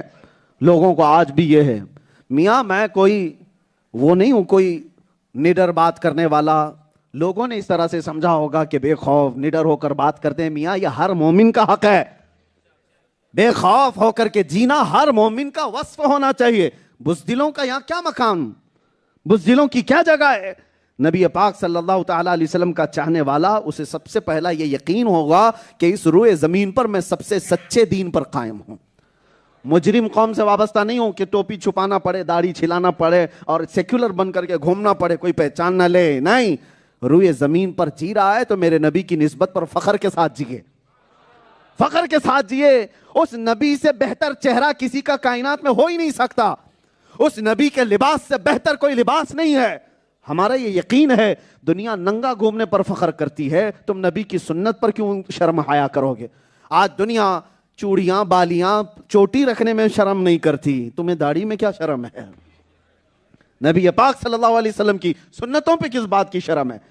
اسی لیے میرے عزیزو، سب سے پہلی چیز میں نے جو شروعات کی ہے اس واقعے معراج کو بیان کرنے سے پہلے ہی میں نے کہا معراج کا واقعہ سننے اور سمجھنے کے لیے سب سے پہلے سنی ہونا ضروری ہے. سنی ہے تو اب آگے بیان کرتے ہیں. نبی آخر الزمان سرور لا مکان صلی اللہ تعالی علیہ وسلم اس عظیم نعمت سے سرفراز کیے گئے تھے. آج کی رات کیوں بلایا گیا تھا؟ آج کی رات کچھ خصوصی ہے؟ آج کی رات میں کچھ اسپیشل ہے؟ یہ 27ویں رات کو بلایا گیا. ارے شب قدر رمضان میں آتی، اس رات کو حضور کو تو سفر کرایا جاتا جس رات قرآن نازل ہوا. آج کی رات کا کیا تھا؟ مفسرین فرماتے ہیں بات یہ تھی کہ نبی پاک صلی اللہ علیہ وسلم جب سے تبلیغ اسلام کر رہے تھے ہر دن کوئی نہ کوئی ایمان لے آتا تھا. حضور تبلیغ کرتے، کوئی نہ کوئی اسلام قبول کر لیتا. لیکن یہ 26ویں رجب کی، یہ جو 26ویں رجب کا دن تھا، اس پورے دن حضور کی بارگاہ میں کوئی بھی اسلام قبول نہیں کیا. اور حضور کو سب سے زیادہ غم اور تکلیف کسی بات سے ہوتی تو ایمان نہ لانے سے. کیونکہ قرآن میں اللہ نے میرے نبی کی صفت میں بیان کیا حریص علیکم بالمؤمنین، وہ رسول ہیں، اگر سب سے زیادہ ان کو کسی چیز کی طلب ہے تو تمہارے ایمان لانے کی طلب ہے. حضور اور کسی چیز کی طلب تم سے نہیں رکھتے کہ تم جائیداد دے دو، مال دے دو، کچھ نہیں. حضور پاک صلی اللہ علیہ وسلم کو تم سے اگر کسی چیز کی طلب ہے تو تمہارے ایمان لانے کی. اور جب 26ویں رجب کو کوئی ایمان نہیں لایا تو حضور غمگین ہو گئے، دل ملال میں تھا. اور نبی پاک صلی اللہ تعالی علیہ وسلم لوگوں سے کٹ کر کے ام ہانی کے گھر گئے، دروازہ بند کر کے آرام کرنے لگے. ام ہانی آپ کی چچیری بہن ہے، اور کہا بھی کسی کو ملنے مت دینا، آنے مت دینا، میں آج آرام کروں گا. غم سے دل بوجھل ہے. کیوں؟ کوئی ایمان نہیں لایا. اور دنیا کا دستور یہ ہے ہم جب ہائی ڈپریشن میں چلے جائیں، ٹینشن میں چلے جائیں تو کیا کرتے ہیں؟ گھومنے پھرنے کے لیے نکل جائیں، سمندر کے کنارے، کسی باغیچے میں، کسی ہل اسٹیشن پر کہیں نہ کہیں جا کر کے اپنے دل کو ہلکا کر کے آئیں. تفریح کرنے کے لیے جائیں. دل کو ہلکا کرنے کے لیے انسانوں کا یہ مزاج ہے جب غمگین ہوتے ہیں. اور محبوب خدا جب غمگین تھا، اللہ تعالیٰ کا حبیب جب غمگین تھا، تو محبوب کی یہ شان نہیں ہے کہ وہ کسی اونچی جگہ پر جائیں، سمندر کے کنارے جائیں. اور دنیا کے باغیچے میرے نبی کے غم کو کیا ہلکا کرتے؟ رب تعالیٰ نے جبرائیل کو بھیجا، کہا جبرائیل جاؤ، میرا محبوب غمگین ہے. دنیا والے دنیا کے باغ دیکھتے ہیں، میں اپنے محبوب کو جنت کے باغات دکھاتا ہوں. آج کی رات بلاؤ میرے محبوب کو، جنت کے باغات دکھائے جائیں غم ہلکا کرنے کے لیے. اور جنت کے باغات دکھائے جائیں، عرش و کرسی دکھائی جائے، سدرۃ المنتہا دکھائے جائیں، فرشتوں کے نظارے دکھائے جائیں، انبیاء کی امامت دکھائی جائے، اور عرش و کرسی، لوح و قلم دکھائے جائیں. اس پر بھی نبی کا غم ہلکا نہ ہوا، سارے حجابات ہٹا دیے جائیں، میں خود اپنی زیارت مصطفیٰ کو کراؤں. آج یہ خصوصیت تھی، میرے نبی کے دل کو ہلکا کرنا تھا، میرے نبی کے غم کو تسکین میں بدلنا. رب تعالیٰ نے آج کی رات بلایا. دنیا اپنے غموں کو ہلکا کرنے کے لیے دنیا کے سیر و سفری کرتی ہے، مگر محبوب خدا جب غمگین ہو تو رب تعالیٰ جنت کی سیر کراتا ہے. اور ایک بات بڑی خاص، مفسر شہیر حکیم الامت علامہ احمد یار خان نعیمی رحمۃ اللہ تعالیٰ علیہ لکھتے ہیں کہ دیکھو کیا پیاری بات ہے، کیا پیاری بات ہے. یہ جو واقعہ معراج ہے نا، واقعہ معراج کہاں سے شروع ہو رہا ہے؟ سبحان الذی اسرا بعبدہ. یہ آیت یاد ہے کہ نہیں ہے؟ اتنی تو مسلمانوں کو یاد ہونا چاہیے. 15ویں پارے کی شروع کی آیت ہے. شروع کہاں سے ہوتی ہے؟ سبحان الذی اسرا بعبدہ. سبحان، سبحان، سبحان کس کو کہتے ہیں؟ اللہ تعالیٰ کی ذات کی جب پاکی بیان کی جائے. آپ کوئی بڑا کام دیکھتے ہیں تو کیا کہتے ہیں؟ ابھی میں بیان کر رہا ہوں، تھوڑی دیر میں رکوں تو آپ کیا کہیں گے؟ یہ سبحان اللہ کا لفظ آپ کی زبان پر آیا ہے کہ نہیں؟ جب کوئی اچھی بات لگے تو کیا کہتے ہیں آپ؟ پھر بولو کیا کہتے ہیں؟ یہ میری تعریف نہیں ہے، تعریف اللہ کی ہے. کیوں؟ اللہ نے اتنی بڑی چیز اس کو عطا کی ہے. سبحان اللہ. بندہ خوشیوں کے موقع پر کیا کہتا ہے؟ سبحان اللہ. اچھا یہ دیکھیں ہمارے گھروں میں بھی ماحول ایسا ہے، گھروں میں بھی ماحول ایسا ہے. بچہ کچھ بولنے لگ جائے تو آپ خوشیوں میں کیا کہیں گے؟ سبحان اللہ کہیں. اور کسی کی شادی میں خوبصورت نظر آنے لگے تو آپ کیا کہیں؟ سبحان اللہ، کیا اچھے لگ رہے ہیں. دولہا کیا لگتا ہے؟ سبحان. کسی کو خوبصورت دیکھا تو آپ نے کیا کہا؟ ماشاء اللہ بھی کہتے. سبحان اللہ. اللہ کی تعریف ہے، اللہ کی تعریف ہے, اللہ بلند و بالا ہے جو اس شان کے ساتھ اس کو عطا کیا. بات ٹھیک ہے؟ بندے کسی تعجب کی بات کو دیکھتے ہیں تو کیا کہتے ہیں؟ دماغ میں رکھو یہ بات, جب بھی کوئی بڑی بات دیکھیں تو بندے کیا کہتے ہیں؟ ذہن میں ہے یہ بات؟ اب سنو, معراج کی رات ہے, نبی پاک صلی اللہ تعالی علیہ وسلم جب بستر سے اٹھائے گئے, جبرائیل امین آئے اور آپ کو عرض کیا کہ اللہ تعالیٰ آسمانوں کے سفر پر آپ کو بلا رہا ہے. رسول اللہ صلی اللہ تعالی علیہ وسلم مسجد حرم میں تھے, آپ کا سینہ چاک کیا گیا اوپر سے لے کر ناف تک, اور پھر دل مبارک کو جنت کے پانیوں سے دھویا گیا, پھر رکھا گیا. پھر اس کے بعد جبرائیل امین نے کہا کہ اب یہاں سے آگے کا سفر ہے, تجلیات بھر دی گئی ہیں, جو نور کی تجلیات آپ کو آگے کے سفر کے لیے طاقتور بنائیں گی. اب سفر ہو رہا ہے, لیکن ایک بات آپ بھی کہتے ہیں آج بھی, معراج کے سفر کا دولہا کون ہے؟ ہمارے نبی پاک کی ذات, مصطفیٰ کی ذات معراج کے سفر کی کیا ہے؟ وہ دولہا ہے. مانتے ہیں کہ نہیں مانتے؟ ارے وہی تو دولہا ہے, حضور دولہا ہے. اسی لیے تو 1,24,000 کم و بیش بارات کی شکل میں مسجد اقصی میں انبیاء پہلے سے موجود تھے. دولہا آ رہا ہے, دولہے کو دیکھنا ہے, سارے نبی پہلے سے انتظار میں ہے یہ بات. اور یہ آج کی رات میرے آقا صلی اللہ تعالی علیہ وسلم کی ایسی رات, یہ بلا تشبیہ و بلا تمثیل, دنیا کی شادیاں کیا خوشیاں دیں گی جو معراج کی رات میرے مصطفیٰ کو خوشیاں دی گئی, کیا خوشیاں دی گئی ہیں. ارے نبی پاک صلی اللہ تعالی علیہ وسلم مسجد اقصی میں آئے, اور وہاں پر ایسا نہیں ہے کہ 1 منٹ 1.5 منٹ کے لیے, بلکہ روایتیں بتاتی ہیں آدم علیہ السلام سے لے کر عیسیٰ علیہ السلام تک سارے بڑے انبیاء, وہاں جو جلیل القدر پیغمبر تھے, سبوں نے میرے نبی کی شان میں قصیدے بھی بیان کی, خطبے بھی پڑھے, اور نبی پاک نے ان کی امامت کرائی. جو نماز تھی وہ نبیوں کی نماز تھی جس کے امام میرے مصطفیٰ تھے. رسول پاک صلی اللہ تعالی علیہ وسلم امام الانبیاء, امام المرسلین, امام الہدا, حضور پاک صلی اللہ تعالی علیہ وسلم کا یہ سفر معراج سننے کے لیے. اب جو پوائنٹ میں کہنے چاہ رہا ہوں, توجہ چاہتا ہوں. ہمارے گھر سے جیسے ہی کوئی دولہا بنتا ہے, بہت سارے کنوارے بھی ہوں گے بنے, اللہ تعالیٰ جلدی ان کو شادی عطا کرے, کیونکہ یہ دعا بھی کرنا ہے کہ اچھی اور نیک اور صالح عورت کسی کو مل گئی تو میرے آقا فرماتے ہیں اس کو آدھی دنیا مل گئی. ہاں, اگر بگڑے ہوئے ہے تو آدھی جہنم دنیا میں ہے اس کی. دعا کرو ربنا آتنا فی الدنیا حسنہ, اے اللہ ہمیں دنیا میں سب سے بہترین چیز عطا کر, وہ عورت عطا کر جو تیرے سے قریب کرے. خیر, شادی کی بات آئی ہے تو اس لیے میں کہہ رہا ہوں, شادیوں کی جو خوشیاں ہیں, مجھے مثال بتانا ہے. عام طور پر رواج یہ ہے کہ دولہے کو گھوڑے پر بٹھا دیتے ہیں, گھوڑے پہ نہیں گھوڑی پہ, رواج یہی ہے نا, چاہے گھوڑے پہ بیٹھے, گھوڑی پہ بیٹھے, سواری پہ بیٹھتا ہے. دولہے کی ایک شان ہوتی ہے, حالانکہ ضروری نہیں ہوتا.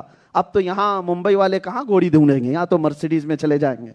ہے تو کوئی سواری میں بیٹھتا ہے, کوئی سواری میں بیٹھتا ہے. کیسے؟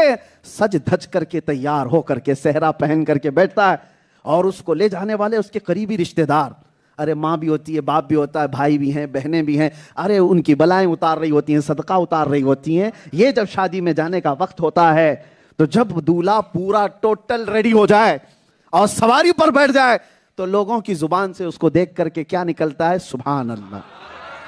کیا نکلتا ہے؟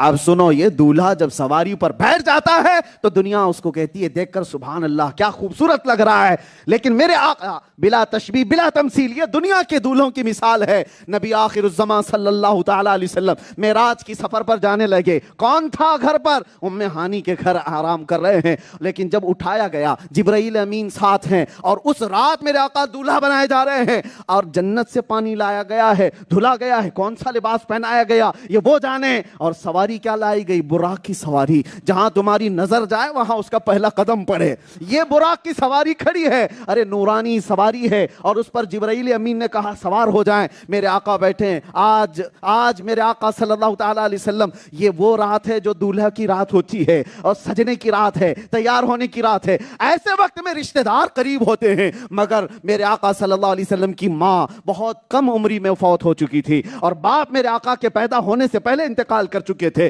نبی پاک صلی اللہ علیہ وسلم کے سگے بھائی نہیں, سگی بہنیں نہیں, رشتہ داروں میں کوئی آس پاس نہیں. دولہا جب بھی یہاں پر اپنی بارات میں جا رہا ہوتا ہے تو رشتہ دار کھڑے ہو کر کے اس کی بلائیں اتار رہے ہیں, صدقہ اتار رہے ہوتے ہیں. لیکن جب نبی جا رہے ہیں, براق کی سواری پر بیٹھے ہیں, کوئی نہیں ہے, ماں بھی نہیں ہے, باپ بھی نہیں ہے, بھائی بہن بھی نہیں ہے, لیکن براق پر جیسے ہی بیٹھے میرے رب نے پکارا. دنیا دولہوں کو دیکھ کر سبحان اللہ کہتی ہے, محبوب تو براق پر بیٹھا ہے اور کوئی اور نہیں کہے گا, میں کہوں گا سبحان الذی اسریٰ بعبدہ.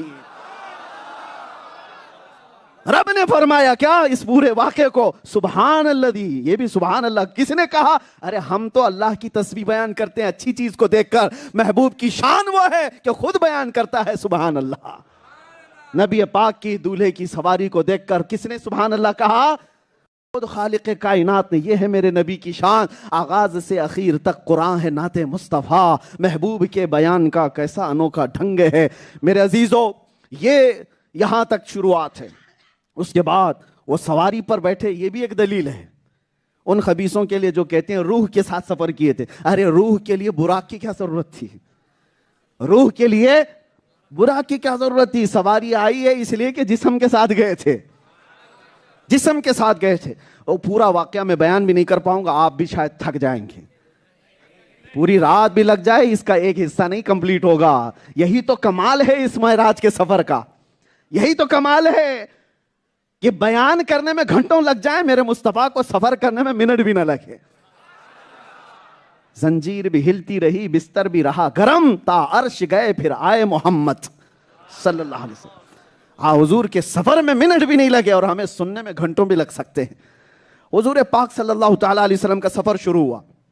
اب آپ کو میں جو زمین حقیقت ہے, حضور جب گئے براق کی سواری لے کر, اور پہلے کہاں گئے؟ بیت المقدس. حضور کی زبان سے خود سنتے ہیں میرے آقا کیا بیان کر رہے ہیں. حضور فرماتے ہیں جبرائیل امین آئے اور براق کو وہاں پر ایک دیوار میں ایک پتھر تھا, اس پر جبرائیل امین نے انگلی اس طرح سے لگائی تو سوراخ ہو گیا اور اس میں براق کی رسی کو باندھ دیا.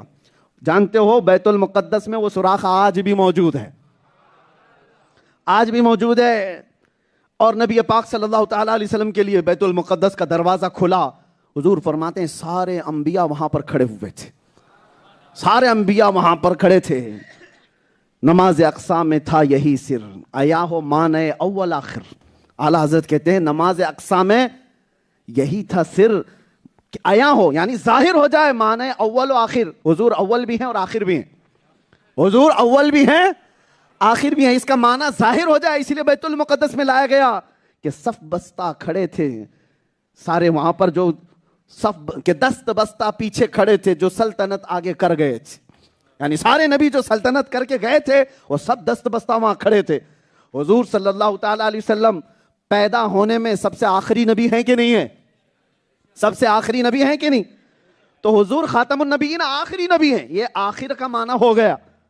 حضور کے آخر ہونے میں یہ سمجھ میں آ گیا کہ آپ آخری پیدا ہوئے ہیں. لیکن اللہ نے معراج کی رات حضور کو سب سے آگے بڑھایا. آدم بھی پیچھے, موسیٰ بھی پیچھے, عیسیٰ بھی پیچھے, ابراہیم بھی پیچھے, اسماعیل بھی پیچھے, یوسف بھی پیچھے, زکریا بھی پیچھے, سلیمان بھی علیہم الصلاۃ والتسلیم, سارے نبی پیچھے, جو پہلے آئے وہ بھی پیچھے. تو سب سے آگے بڑھا کون؟ رسول اللہ صلی اللہ علیہ وسلم. پیدا ہوئے سب سے آخر میں اور بڑھے سب سے آگے. تو نماز پڑھانے کے بعد اعلان ہو گیا, دیکھ لو اس مصطفیٰ کی ذات کو پیدا ہوا ہے آخر, امامت میں اول, امامت میں اول. یہی معنی ہے اول اور آخر کا, وہی ہے اول. ہاں سمجھ کے چلو, وہی ہے اول. ہاں آخر پیدا ہونے میں اور امامت کرنے میں اول. آپ سنیے معراج کی رات کتنی دیر وہاں پر میرے آقا نے امامت کی, کتنی دیر نبیوں کے ساتھ ان کے قصیدے سنے, واللہ عالم, اللہ بہتر جانے. پھر اس کے آگے کا سفر ہے پہلے آسمان پر, تفصیل سے حدیثوں میں آپ بھی پڑھیے کبھی. انٹرنیٹ آپ خالی گیم کھیلنے کے لیے مت استعمال کرو, ہر زبان میں آپ کو مل جائے گا. میرے آقا کے معراج کا سفر آتھینٹک علماء اہل سنت و جماعت کی لکھی ہوئی کتابوں کے ذریعے سے آپ بھی پڑھیں کچھ. پہلے آسمان کا دروازہ کھولا گیا, میرے آقا وہاں گئے تو آدم علیہ السلام سے ملاقات ہوئی. آدم علیہ السلام نے مرحبا کہہ کر استقبال کیا. یہ وہی نبی ہیں جو بیت المقدس میں پیچھے نماز پڑھ کے بھی گئے ہیں, اب یہاں پر ایک کنفیوژن بھی ہوتا ہے نا، سوال بھی ہے کہ وہاں تو نماز میں سب تھے، پھر آسمانوں پہ یہ کب آئے؟ میرے عزیزو وہی دولہا کی بات ہے. باراتی سارے ہال میں تو ہوتے ہیں، لیکن دولہا کے ریٹرن ہونے سے پہلے گھر میں پہلے آ بھی جاتے ہیں. دولہا آئے گا اپنی شان کے مطابق، لیکن استقبال کرنے کے لیے کچھ تو پہلے آتے ہیں کہ آنے والے دولہے کا گھر پہ بھی تو استقبال ہو. تو یہ نبی آدم علیہ السلام پہلے آسمان پر، دوسرے آسمان پر عیسیٰ علیہ السلام اور یحییٰ علیہ السلام موجود ہیں، ان سے بھی ملاقات. تیسرے آسمان پر میرے آقا صلی اللہ تعالیٰ علیہ وسلم یوسف علیہ السلام سے ملاقات. چوتھے آسمان پر اللہ کے نبی صلی اللہ تعالیٰ علیہ وسلم نے ادریس علیہ السلام سے ملاقات کی.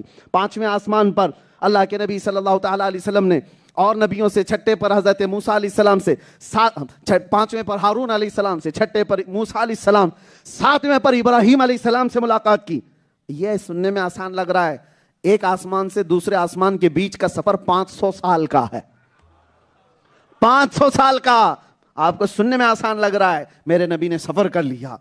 اور ساتویں آسمان کے بعد جب ابراہیم علیہ السلام سے بھی ملاقات ہوئی تو جبرائیل امین ساتھ ساتھ جا رہے ہیں لے کر. اور اس رات سنا کہ ملائے اعلیٰ فرشتوں نے قندیلیں روشن کرتی کہ نبی پاک آ رہے ہیں، محبوب خدا آ رہے ہیں، جنت سے مشالیں روشن کر دی جائیں، مشالیں روشن کر دی جائیں. ایک بزرگ بیان کرتے ہیں کہ اللہ تعالیٰ نے فرشتوں سے کہا یہ قندیلیں یا مشالیں کیوں روشن کر رہے ہو؟ رات کے وقت مصطفیٰ آ رہے ہیں، رکھ دو. اس لیے کہ میں نے اپنے نبی کے چہرے پر 70,000 حجابات رکھے ہیں، اور وہ حجابات میں سے ایک بھی ہٹ جائے تو زمین و آسمان کے بیچ روشن ہو جائے. اتنا نور مصطفیٰ کے چہرے پر اللہ نے رکھا ہے کہ رات کی اندھیریوں میں مشالوں کی ضرورت نہیں ہے، وہ جس طرف جائیں روشنی ادھر چلی جائے. ارے میرے آقا مسکرا بھی دیتے تو حضرت عائشہ صدیقہ کہتی ہیں میری سوئی گر گئی تھی، حضور کے دانتوں کی چمک سے میں نے سوئی پالی تھی. ارے سوئی دیکھنے کے لیے ہائی پاور کا لائٹ چاہیے، چھوٹے موٹے ڈم لائٹ پہ دیکھ بھی نہیں سکتے. اور میں حضرت عائشہ یہ نہیں کہہ رہی ہیں حضور کے چہرے سے میں نے دیکھ لیا، بلکہ یہ کہتی حضور کے دانت سے جو روشنی آ رہی تھی اس سے مجھے اپنی کھوئی بھی سوئی مل گئی تھی. ارے دانتوں کا یہ حال ہے تو چہرے پاک کا حال کیا ہے؟ یہی تو بات ہے کہ حضرت جابر بن سمرہ، آج کی رات ہم طلب یہی کرتے ہیں، میں جھوم کر بیان بھی اسی لیے کرتا ہوں کہ وہ خوش ہو جائیں اور عطا کرنے پر آئیں. تو میرے عزیزو یہ کوئی بڑی بات نہیں ہے کہ جب وہ عطا کرنے پر آئیں تو پھر یہ کہہ دیں کہ حجابات ہٹا دو، محمد کی زیارت تو بھی کر لے. بس ہم اسی طلب میں جھوم کر بیان بھی کرتے ہیں، میرے آقا کی عنایت ہو جائے. اور ہم دعا بھی یہ کر کے جاتے ہیں میرے آقا آؤ کہ مدت ہوئی ہے تیری راہ میں آنکھیاں بچھاتے بچھاتے، بڑے دن ہو گئے ہیں تیری حسرتوں میں تیری یادوں میں، بڑے دن ہو گئے گھر کو سجاتے سجاتے. سنا ہے آپ ہر عاشق کے گھر تشریف لاتے ہیں، میرے گھر میں بھی ہو جائے چراغاں. وہ آئیں گے، آتے ہوں گے، ابھی آئیں گے، یہی سوچ کے ہم نے محفل کو سجا رکھا ہے. ہوا کا موسم بتا رہا ہے، وہ زلف اپنی لہرا رہے ہیں، سواری طیبہ سے چل پڑی ہے، حضور تشریف لا رہے ہیں. یہ سنیوں کے لیے ہے، یہ صرف سنیوں کے لیے یہ عقیدہ رکھ کر کے بیٹھتے ہیں. میں بات یہ کہہ رہا تھا چہرے مصطفیٰ میں وہ نور تھا کہ جابر بن سمرہ کہتے ہیں ایک رات ایسی آئی تھی مدینے میں 14ویں کا چاند طلوع تھا. 14ویں کا چاند دیکھتے ہو پورے آفتاب کے ساتھ. اور حضرت جابر کہتے ہیں میں گھر سے نکلا، رات کا وقت تھا، 14ویں کا چاند طلوع تھا، مسجد نبوی کے قریب گیا تو حضور اپنے حجرے سے لال جبہ پہن کر باہر نکلے تھے. سرخ دھاری دار جبہ تھا اور اس پہ چمکتا ہوا میرے آقا کا چہرہ. حضرت جابر کہتے ہیں میں کبھی چاند کو دیکھتا اور کبھی چہرے مصطفیٰ کو دیکھتا، کبھی چاند کو دیکھتا کبھی چہرے مصطفیٰ کو دیکھتا، کبھی ادھر کبھی ادھر. مجھے یہ سوچنا تھا یہ زیادہ خوبصورت ہے کہ یہ زیادہ خوبصورت ہے. چہرے پاک کو دیکھتا اور کبھی 14ویں کے چاند کو دیکھتا. بالآخر جابر بن سمرہ رضی اللہ عنہ صحابی رسول ہیں، فیصلہ کر کے بتا دیا چاند کو دیکھ کر کے، جس کی ترجمانی ایک شاعر یوں کرتا ہے. جابر بن سمرہ کی زبان یہ تھی ارے چاند سے تشبیہ دینا یہ بھی کیا انصاف ہے، چاند سے تشبیہ دینا یہ بھی کیا انصاف ہے، چاند میں تو داغ ہے حضور کا چہرہ صاف ہے. چاند میں تو داغ ہے حضور کا چہرہ، ہاں چاند میں آج بھی داغ ہے، میرے آقا کے چہرے پر کوئی داغ نہیں تھا. وہ چہرے جہاں آرا کو دیکھنے کے لیے ملائے اعلیٰ کھڑے تھے، فرشتے صف بستہ تھے اور اللہ نے ان کو اجازت دی تھی. اور حدیث میں یہ ملتا ہے سدرۃ المنتہا ایک جھاڑ ایک درخت ہے، وہ اتنا بڑا کہ تمہارے وہم و گمان میں بھی نہیں آئے. اور فرشتے اس رات اتنے آئے تھے. یہ پوری کائنات جو ہے نا, یہ پورے جتنی دنیا آپ دیکھ رہے ہیں, سدرۃ المنتہا کے ایک پتے کے برابر بھی نہیں ہوگی. اس درخت کے ایک پتے کے برابر بھی یہ پوری دنیا نہیں ہے. ہاں, وہ درخت کتنا ہوگا, کیسا ہوگا, اس کا اندازہ کیا ہے. لیکن فرشتے اس رات اتنے آئے تھے میرے نبی کو دیکھنے کے لیے کہ سدرۃ المنتہا کی جھاڑیاں پوری ان کے نور سے چھپ گئی تھی. اب فرشتے کتنے ہوں گے, فرشتے کتنے ہوں گے. اور ایک بات میں بتاؤں, وہ نوری مخلوق ہے, نوری مخلوق ہے. کون؟ فرشتے پورے. اور دیکھ رہے ہیں کس کو؟ محمد عربی کو صلی اللہ تعالی علیہ وسلم. ایک بات آپ کو میں بتاؤں, یہاں پر ہم بیٹھے ہیں, یہ لائٹ جو ہے نا, یہ بھی گرمی پیدا کرتی ہے. اے سی سب چالو ہے, لیکن لائٹ اگر تیز ہو نا تو اس کی بھی گرمی آتی ہے, کیونکہ لائٹ کی گرمی اپنی جگہ, اور لائٹ کو جتنا قریب کرو گے تو اور گرم ہو جاؤ گے, برداشت کی طاقت ختم ہو جائے. لیکن اگر یہی لائٹ جو 50 واٹ کا 100 واٹ کا گرمی پیدا کرتا ہے, تمہارے سامنے 1000 واٹ کا رکھ دیں تو پتہ نہیں کیا ہو جائے, برداشت سے باہر ہو جاؤ گے. ہائی پاور کی لائٹ تم آپ پاس نہیں برداشت کر سکتے. یہ دنیا کی جو روشنی, یہ لائٹ ہے, اس کی جو طاقت ہے وہ فرشتے کی طاقت کا ایک ناخن برابر بھی نہیں. ایک فرشتے کی بات کر رہا ہوں, ایک فرشتہ جو نوری مخلوق ہے, اس کے اندر جو لائٹ کا پاور ہے وہ دنیا کی یہ لائٹ پاور سے کوئی تشبیہ نہیں دے سکتے. اور ایک فرشتہ نہیں, لاکھوں نہیں, کروڑوں نہیں, اربوں سے بھی بڑھ کر سدرۃ المنتہا کو گھیر چکے اتنے فرشتے جب ایک جگہ جمع ہوئے ہوں, اور ان کی نورانی مخلوق پوری جمع ہونے کا جو پاور ہوگا, وہ سامنے کیا پیدا کر رہا ہوگا. سامنے کوئی عام آدمی کھڑا ہو سکتا ہے, اور رسول پاک صلی اللہ تعالی علیہ وسلم وہ تمام فرشتوں کے سامنے اپنی شان کے ساتھ کھڑے ہیں. حضور کی زیارت کر رہے ہیں فرشتے, اس میں جبرائیل بھی ہیں, میکائیل بھی ہیں, اسرائیل بھی ہیں, اسرافیل بھی ہیں علیہم السلام, سارے ملائے اعلیٰ ہیں, اور حضور کی زیارت کر رہے ہیں. اتنا ہائی پاور وہاں پر ملائے اعلیٰ کا, فرشتوں کا, نبی پاک صلی اللہ علیہ وسلم کھڑے ہیں. یہی تو ہم سنی سمجھانا چاہتے ہیں, جو صرف بشر بشر بشر کی رٹ لگاتے ہو, صرف کسی بشر کو فرشتے کے پاس کھڑا کر کے دکھاؤ, تمہارے سمجھ میں آ جائے گا صرف بشر یہ نوری مخلوق کا مقابلہ نہیں کر سکتا. میرے آقا بشر بھی ہیں اور نور بھی ہیں. اگر وہ نور کے ساتھ نہ ہوتے تو یہ نورانی مخلوق کا مقابلہ کیسے ہوتا. نور ہیں. اب اس کے بعد لائٹ کی جو طاقت ہے پتہ ہے آپ کو, آئنسٹائن نے کہا ہے یہ جو لائٹ کا جو ٹریول, اس کی جو مقدار ہے, کتنی تیز رفتار ہوتی ہے, نوری سال جس کو کہتے ہیں, نوری سال.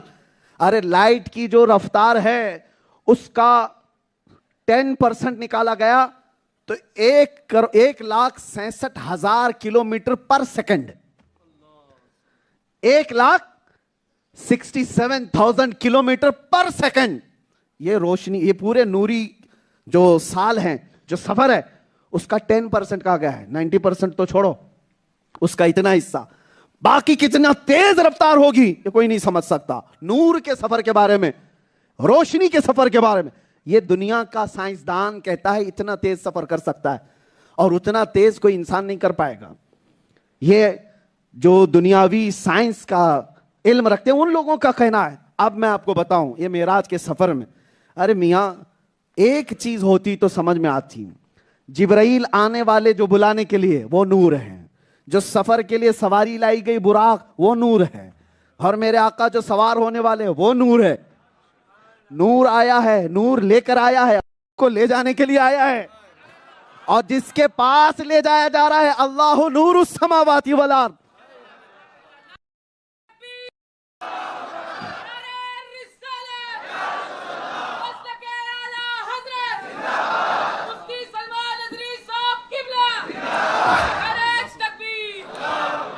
آج کی رات صرف میرے مصطفیٰ کے نعرے, کسی اور کی عزت نہیں, صرف نبی پاک کی. ہماری تعریفیں نہ کریں, مصطفیٰ تعریف کریں. جتنی دیر تعریف کرو گے میرے آقا کی, ہر لمحے رحمتوں کی بارش ہوگی. اعلیٰ حضرت اسی لیے تو کہتے تھے کرو مدح اہل دول رضا, پڑے اس بلا میں میری بلا, میں گدا ہوں اپنے کریم کا, میرا دین پارے نہ نہیں, بس یہ مسلک ہم سب کو مل جائے. نور آیا ہے جبرائیل امین علیہ السلام, اور لے جانے کے لیے جو سواری براق آئی وہ بھی نور, جس کو لے جانا ہے محمد عربی صلی اللہ علیہ وسلم وہ بھی نور, اور جس کے پاس لے جانا ہے اللہ وہ بھی نور. یہ نور کا پورا سفر دیکھیں. نور اللہ ہے، جس کو بھیجا جبرائیل وہ بھی نور، جو دے کر کے بھیجا براق وہ بھی نور، جس کو بلانے کے لیے بھیجا وہ بھی نور.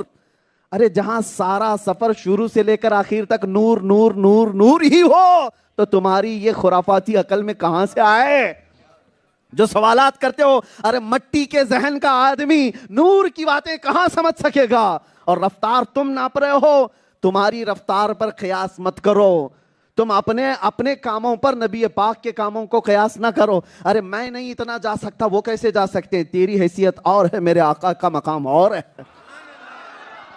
ہاں، لوگ پہلے کے زمانے میں نوح علیہ السلام کے جو امتی تھے وہ یہی تو کہتے تھے کیسے نبی ہیں، یا بازاروں میں چلتے پھرتے ہیں، کھاتے پیتے ہماری طرح تو ہیں، لیکن یہ نبی کیسے ہیں؟ وہ بولی کفار و مشرکین کی ہے، ایمان والوں کی بولی نہیں ہے. لوگ جو برابری کی بات کرتے ہیں معراج کا واقعہ سن کر کے، یہ اس لیے بھی سنی ہو آپ کو عقیدہ بتانا ضروری ہے. کچھ ایسے فرقے بھی ہیں جو یہ کہتے ہیں امتی عمل کرتے کرتے کبھی نبی کے برابر بھی ہو جاتا ہے. ہو سکتا ہے کوئی؟ اور کوئی بدبخت یہ بھی لکھ کر کے چلا گیا کہ نبی ہماری ہی طرح بشر ہیں، بڑے بھائی کے برابر ہیں. معاذ اللہ. ان سے میں کہتا ہوں کہاں کا کمپیریزن لائے ہو، کہاں کا مقابلہ؟ ذرا اپنا پسینہ سونگ کر کے دیکھ لے. ارے کوئی دوسرے اچھے بھلے آدمی کو سونگا تو ویسی بے ہوش ہو جائے. اور میرے نبی کے پسینے کی بات یہ ہے، ام سلیم کہتی ہیں حضور کے پسینے کے قطرے ہم شیشیوں میں جمع کرتے تھے اور جب کسی کی شادی ہوتی دلہنوں کو لگایا کرتے تھے. اور ایسی خوشبو مدینے میں ہی نہیں تھی. سنو توجہ، یہ صرف دلہنیں نہیں لگاتی تھی. حدیثوں میں ملتا ہے جن دلہنوں نے میرے مصطفیٰ کے پسینے کی خوشبو لگائی ان کی 7 نسلوں تک بھی وہ خوشبو آیا کرتی تھی. ارے برابری کرنے والا اپنا پسینہ لائے اور پھر میرے آقا کے پسینے کی بات کرتا ہے. حضور پاک صلی اللہ علیہ وسلم کے لعاب پاک اور تمہارے تھوک میں کیا برابری ہے؟ کوئی برابری ہے؟ جس نے کہا ہماری طرح کے بشر ہیں، کیسے اب تمہاری طرح کے ہیں؟ تم کہیں تھوک دو تو کھانا سڑ جائے، تم کہیں تھوک دو تو پانی پورا کالا ہو جائے، اور میرے آقا کڑوے کنویں میں بھی اپنا لعاب ڈال دیں تو وہ شیریں ہو جائے. ہاں، کتنوں کو حضرت ابوبکر صدیق کے پاؤں میں جب سانپ کاٹا تھا ہجرت کی رات، میرے آقا نے کوئی اور دوا نہیں لگائی، اپنا تھوک مبارک لگایا تھا، اپنا لعاب لگایا تھا. حضرت ابوبکر کہتے ہیں زہر ایسا اتر گیا زندگی میں مجھے پتہ ہی نہیں چلتا تھا کہ سانپ اس پیر میں کاٹا تھا کہ اس پیر میں کاٹا تھا. اس لعاب پاک میں یہ اثر تھا. مولا علی شیر خدا کی آنکھوں میں آشوب چشم، اور حضور پاک نے ایک بار اپنا لعاب ان کی آنکھوں پہ لگایا، زندگی بھر حضرت علی کو کبھی دیکھنے کی تکلیف نہیں ہوئی. برابری کرنے والے کسی آنکھ پہ تھوک لگا کے دکھاؤ، ہاں اچھی بھلی آنکھیں اندھی ہو جائیں.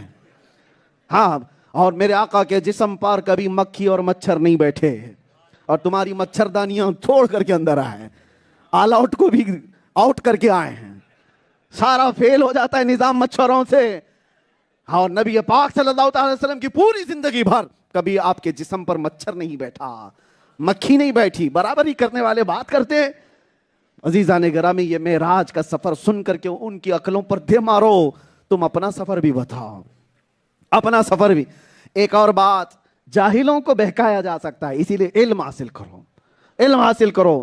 لکھا گیا ہے کہ شیطان آیا اور سارے اپنے چیلوں کو بلایا اور کہا کیا کیا کیا ہے تم نے آج؟ سارے چیلوں نے بتایا ہم نے شوہر بیوی میں جھگڑا کرایا، فلاں کو وہ کرایا، یہ کرایا سب.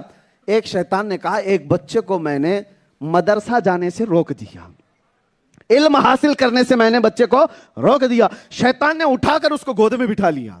آجا تو بہت بڑا کام کیا ہے. توجہ، شیطان اس پر بہت خوش ہوا.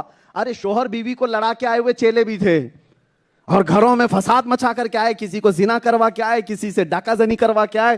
شیطانوں نے بہت سارے کام کرائے. ایک چیلا بچے کو علم حاصل کرنے سے روک دیا تو بڑے گرو گھنٹال نے اس کو گود میں بٹھا لیا. تو سب سے بڑا کام کر کے آئے. سارے شیطان پریشان ہوئے، کہا اس نے اتنا بڑا کیا کام کر دیا؟ کہا چلو میں تمہیں بتاتا ہوں. اس نے ایک بزرگ کا لباس پہن کر چیلوں کو پیچھے کیا اور کہا چلو میں تمہیں بتاتا ہوں. علم حاصل کرنے کے بعد ہمیں دوسرے کو بہکانا کتنا مشکل ہو جاتا ہے. پہلے اس نے ایک جاہل عبادت گزار کے پاس اپنے چیلوں کو لے کر، وہ سب مخفی تھے اور یہ بزرگ کی شکل میں گیا. ایک جاہل عبادت گزار، یاد رکھو عبادت تو کر رہا ہے لیکن علم نہیں ہے. جو آج کل کے بہت سارے جاہل پیر بنے ہوئے ہیں، تصور کی نماز پڑھنے والے نابالغ پیر ہیں، ان پر نماز فرض ہی نہیں ہے، بالغ ہی نہیں ہوئے اس کے لیے پیر. وہ ایسا کوئی پیر ہے تو وہ پیر ہے، وہ شریعت مصطفیٰ کو چھوڑنے والا کوئی پیر ہو ہی نہیں سکتا، چاہے کوئی بھی ہو. ایسا جاہل پیر بیٹھا ہوا تھا. شیطان گیا وہاں پر، جا کر کے کہا حضور آپ کی عبادتیں اتنی، آپ کی ریاضتیں اتنی اللہ نے بہت پسند کیا ہے، اور اللہ تعالیٰ اتنا پسند کیا آپ کی عبادتوں کو کہ آج معراج میں بلا لیا آپ کو. ہاں پیر صاحب خوش ہو گئے، کہا اللہ نے مجھے معراج میں بلایا، جلدی جلدی اٹھا اور جبہ پہنے اور تیار ہو گئے. ہاں سفر معراج پر جانے کے لیے. اور یہ ابلیس بزرگ بن کر کے آیا ہے. اور پیر صاحب اٹھ گئے. جاہل کی بات کر رہا ہوں، جاہل، لیکن عبادت تو بہت کرتا تھا، اسے اپنی عبادتوں پہ فخر تھا. اور اٹھ گیا، کہا کہ مجھے اللہ نے پسند کیا، بلایا، چلو ساتھ میں. شیطان باہر ایک گدھا لا کے کھڑا کیا تھا، اور وہ جاہل پیر صاحب کو گدھے پہ بٹھایا، کہا یہ براق ہے تمہاری، اور اس براق کو لے کر بھگایا. اور گدھا جیسی بھاگا تو ایک بہت بڑا گڑھا تھا کچرا کرکٹ کا، اس میں گرا دیا. پیر صاحب گرے اور پوچھا یہ کیا ہے؟ کہا یہ پہلا آسمان ہے. اٹھایا، پھر بٹھایا، پھر گدھے کو لے جا کر دوسرے گڑھے میں گرایا، کہا دوسرا آسمان ہے. پھر اٹھایا، پھر گرایا، تیسرا آسمان. ارے ساتویں آسمان تک تو جوڑ جوڑ ہل گئے تھے. جاہل پیر صاحب کی پوری اس نے اچھی درگت بنائی اور لے جا کر کے گندے حالت میں چھوڑ دیا، اور تالیاں بجاتا ہوا گیا اور اپنے چیلوں سے کہا ایک جاہل کو گمراہ کرنا کتنا آسان ہے، کتنا آسان ہے، تم نے دیکھ لیا، اس کو معراج کے بہانے اٹھا لو تو آ جاتا ہے. اور آئے بھی گیا اور گر بھی گیا. اب سنو، وہی ابلیس پھر اپنے چیلوں کو لے کر کے گیا ایک علم والے کے پاس، جس نے مصطفیٰ کریم صلی اللہ علیہ وسلم کی شریعت پاک کو پڑھا تھا، سمجھا تھا. اس کے پاس گیا اور دروازہ کھٹکھٹایا. وہی لباس ہے، بزرگ کی فرشتہ بن کر کے آیا ہے. وہ عالم ربانی اپنی کتابوں میں مصروف تھے. دیکھا کون ہے؟ کہا میں جبرائیل ہوں. ابلیس نے کہا میں جبرائیل ہوں، اللہ کا حکم ہے، آپ نے اتنا علمی کام کیا، اللہ نے پسند کیا، آج آپ کو معراج میں بلایا ہے. وہ عالم دین جھاڑو اٹھائے اور مارنا شروع کیا. کہا ادھر سے مارا، ادھر سے مارا، اور کہا بدبخت کمبخت تو ابلیس ہو سکتا ہے، اس لیے کہ جبرائیل صرف میرے نبی کے پاس آیا کرتے تھے، صرف میرے نبی کے پاس آیا کرتے تھے، اور تو کہہ رہا ہے معراج کی بات. ارے پہلے والے نبیوں کو نہیں ہوئی تو اس امتی کو کیا ہوگی؟ وہ میرے نبی کی خاصیت تھی، وہ نبی کو ہوئی، نہ پہلے کسی کو ہوئی، نہ قیامت تک کسی کو ہوگی. علم حاصل کرو گے تو گمراہ نہیں ہوگے، ورنہ معراج کے نام پر بہت سارے تمہیں گڑھوں میں گرا بھی دیں گے. آج کا دور بھی ہے جھوٹے اور جعلی پیروں کا، جو شریعت مصطفیٰ صلی اللہ تعالیٰ علیہ وسلم سے لوگوں کو بے لگام کر رہے ہیں. دیکھیں آپ کیسی کیسی بحثیں، انٹرنیٹ پر بھی اس کی بھرمار. ارے باہر سے زیادہ ہمیں اندر کے لوگوں سے خطرہ ہے. شیطان ایسا نہیں ہے کہ دو سینگ لے کر کے آئے گا اور کالا چہرہ لے کر بڑے بالوں کے ساتھ. ارے شیطان انسان کی شکل میں آئے گا، کبھی کسی پیر کی شکل میں، کبھی کسی عبادت گزار کی شکل میں، اور وہ بہت اٹریکٹیو ہو کر کے بھی آ سکتا ہے تمہیں لبھانے والی صورت میں. تمہیں صرف ایک بات یاد رکھنا ہے، میرے نبی کا راستہ چھوڑ کر جو بھی بات کرے گا وہ میرا ہو نہیں سکتا. ہو سکتا ہے؟ غریب نواز نے کبھی نماز چھوڑی ہے تو مجھے بتا، غوث پاک نے کبھی نمازیں چھوڑی ہے تو بتاؤ.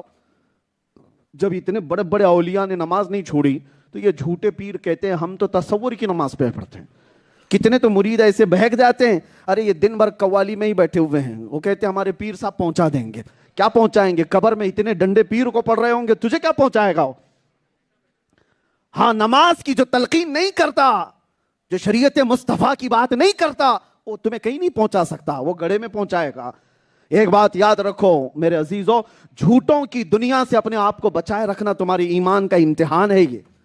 ورنہ صدیق اکبر جیسی ذات، فاروق اعظم جیسی ذات، عثمان غنی جیسی ذات، ارے حیدر کرار، توجہ، جو آج علی علی علی علی کرنے پر لوگوں کو کوئی تکلیف ہوتی ہو تو وہ بھی سنیں، مولا علی کی بات کرنے والے لوگ وہ بھی سنیں. حضرت علی وہ ایمان کی علامت ہے کہ نہیں؟ ایمان کی علامت ہے. وہ علی جب رسول اللہ خود ان کے زانوں پر سر رکھ کر سو رہے ہوں اور حضرت علی کی عصر کی نماز چھوٹ گئی ہو، وہ کس کے لیے چھوٹی تھی؟ نبی کے لیے، نبی کے لیے چھوٹی. تب بھی حضرت علی کی آنکھوں میں آنسو آ گئے تھے کہ میری نماز چھوٹی ہے. اور نبی پاک بیدار ہوئے تو یہ نہیں کہا کہ علی سب معاف ہے چھوڑ دے, میرے لیے چھوڑا ہے تو معاف ہے, نہیں, میرے آقا نے ڈوبے ہوئے سورج کو پلٹا دیا, کہا علی نماز فرض ہے, تو نماز پڑھ لے. اور علی کا نام لینے والے کہتے ہیں معاف ہو جائے گا سب, پیر صاحب بخشوا دیں گے. حضرت علی کے لیے میرے آقا نے فرمایا سورج ڈوب بھی گیا تو پلٹا کر کہا نماز پڑھ لو, نماز پڑھ لو. اور یہاں نماز سے برگشتہ کرنے والے لوگ یہ کہاں سے شریعت مصطفیٰ کے ہو سکتے ہیں؟ نماز حقیقت میں ہے کیا؟ میرے نبی کی اداؤں کا تو نام ہے, کوئی الگ سے ہے یہ؟ ہم کھڑے ہوتے ہیں یہ کس کی ادا ہے؟ نبی کی ادا ہے. رکوع میں جاتے ہیں کس کی ادا ہے؟ سجدے میں جاتے ہیں کس کی ادا ہے؟ قعدے میں بیٹھتے ہیں کس کی ادا ہے؟ یہ ساری اداؤں کا مجموعہ ہی نماز ہے. اور جو عاشق رسول اپنے آپ کو کہتا ہے وہ اپنے محبوب کی اداؤں پہ کیسے نہیں عمل کر سکتا؟ وہ اپنے نبی کی اداؤں پر عمل کرے. آج کی رات یہ بتانا ضروری اس لیے بھی ہے کہ آج کی رات کا عظیم تحفہ بھی ہمارا نماز ہی ہے. میرے آقا آج کی رات لائے کیا تھے امت کے لیے؟ نماز لائے تھے. نماز کو چھوڑ کر کے اگر کوئی یہ سوچتا ہے وہ پہنچا رہے ہیں, یہ پہنچا رہے ہیں, کہیں کوئی نہیں پہنچا رہا ہے, کہیں کوئی نہیں پہنچا رہا ہے. پاک میں اللہ تعالیٰ نے فرمایا بہت سارے لوگ وہ ہیں, سورہ مدثر کی آیت ہے کہ جہنمیوں کو پوچھا جائے گا کیوں تم دوزخ میں آ گئے, تو کہیں گے لم نک من المصلین, ہم نماز نہیں پڑھتے تھے. اکثر دوزخ میں جانے والے یہ کہیں گے ہم نماز نہیں پڑھتے تھے. ارے معراج میں حضور تحفہ اپنی امت کے لیے لائے, تم اگر عشق کرتے ہو تو وہ تحفہ کبھی ٹھکرا نہیں سکتے. میں اگر کوئی چیز دوں آپ کو, آپ پھینک دیں گے میرے سامنے؟ میں اپنا امامہ اتار کر کے دوں, محبت کرنے والے کی بات کر رہا ہوں, تو کیا پھینک کر چلا جائے گا؟ اور پھینک کر کے جائے گا تو مجھے برا لگے گا کہ نہیں؟ نبی پاک آج کی رات رب کی حضور جا کر کے اپنی امت کے لیے نمازوں کا تحفہ لائے اور اپنی امت کو کہا یہ لو رب کا تحفہ ہے. امتی اگر قبول کر لیا تو اس نے اپنے نبی کی آنکھوں کو ٹھنڈا کر دیا, اور جس نے چھوڑ دیا اس نے ٹھکرایا ہے, وہ محبت میں جھوٹا ہے. اسی لیے میرے عزیزوں نمازوں کی پابندی کیا کر رہے ہیں. اب میں سمیٹتا ہوں, دیکھیں وقت کیسا گزرتا گیا خبر ہی نہیں ہے. جو بات مجھے کہنی تھی, معراج کا واقعہ سنتے رہتے ہیں لیکن سوالات کرنے والوں کی بوچھار ہر زمانے میں رہی ہے. میرے آقا جب بیان کر رہے تھے مکہ کے کافروں نے کیا کہا, پوچھا آپ تو کہہ رہے ہیں بیت المقدس گئے تھے آپ, ذرا بتائیے بیت المقدس کیسا ہے, دروازے کتنے ہیں, محراب کہاں ہے؟ ظاہر سی بات ہے اگر میں کہوں یا آپ بھی کہیں میں بغداد جا کے آیا تو لوگ یہ پوچھیں گے نا کہ کیسا ہے وہ بغداد, بتائیے. حضور نے جب یہ کہا میں بیت المقدس نبیوں کی امامت کر کے آیا, آپ بتائیے. حضور سنو, حدیث میں ہے نبی پاک صلی اللہ تعالیٰ علیہ وسلم ان کے سامنے بیٹھے اور کہنے لگے بیت المقدس میں اتنے دروازے ہیں, اتنے محراب ہیں, فلاں محراب میں یہ نقش ہے, فلاں محراب میں یہ نقش ہے, اور اس میں زکریا کا محراب کہاں ہے, محراب مریم کہاں ہے. نبی پاک صلی اللہ علیہ وسلم ایک ایک دیوار, ایک ایک دروازے کو بتانے لگ گئے. ارے بار بار سفر کرنے والا بھی نہیں بتاتا. ابھی آپ مسجد میں آئے, پتہ نہیں کتنی بار آئے اور گئے, ابھی میں پوچھوں آنکھ بند کرو بتاؤ مسجد میں کتنے پنکھے لگے ہیں, تو آپ کہیں گے مولانا ہم پنکھے گننے تھوڑی نہ آتے, نماز پڑھنے آتے ہیں. پلر کتنے بتاؤ, یہ بھی شاید یاد نہ رہ جائے, بار بار آنے والے کو یاد نہیں. میرے آقا ایک بار گئے بیت المقدس اور بیان ایسے کر رہے ہیں کہ ساری چیزیں بار بار دیکھی ہوں. صحابہ نے پوچھا بھی اس بات کو, توجہ عقیدے کی بات کر رہا ہوں. صحابہ نے پوچھا بھی یا رسول اللہ صلی اللہ علیہ وسلم جو لوگ بار بار جاتے وہ نہیں بیان کر سکتے, اور آپ رات کے ایک مختصر حصے میں بیت المقدس کا ہر دروازہ بیان کر رہے ہیں. میرے آقا نے فرمایا اے میرے صحابہ, جیسے کفار نے مجھ سے سوال کیا بیت المقدس کیسا ہے, رب تعالیٰ نے پورا بیت المقدس میری آنکھوں کے سامنے کر دیا. یہی تو ہمارا ایمان ہے, ہم یہاں سے پکارے وہ وہاں سے سنے. مصطفیٰ کی سماعت پہ لاکھوں سلام, دور و نزدیک کے سننے والے وہ کانے لالے کرامت پہ, اور جس طرف اٹھ گئی دم میں دم آ گیا اس نگاہ عنایت پہ لاکھوں سلام.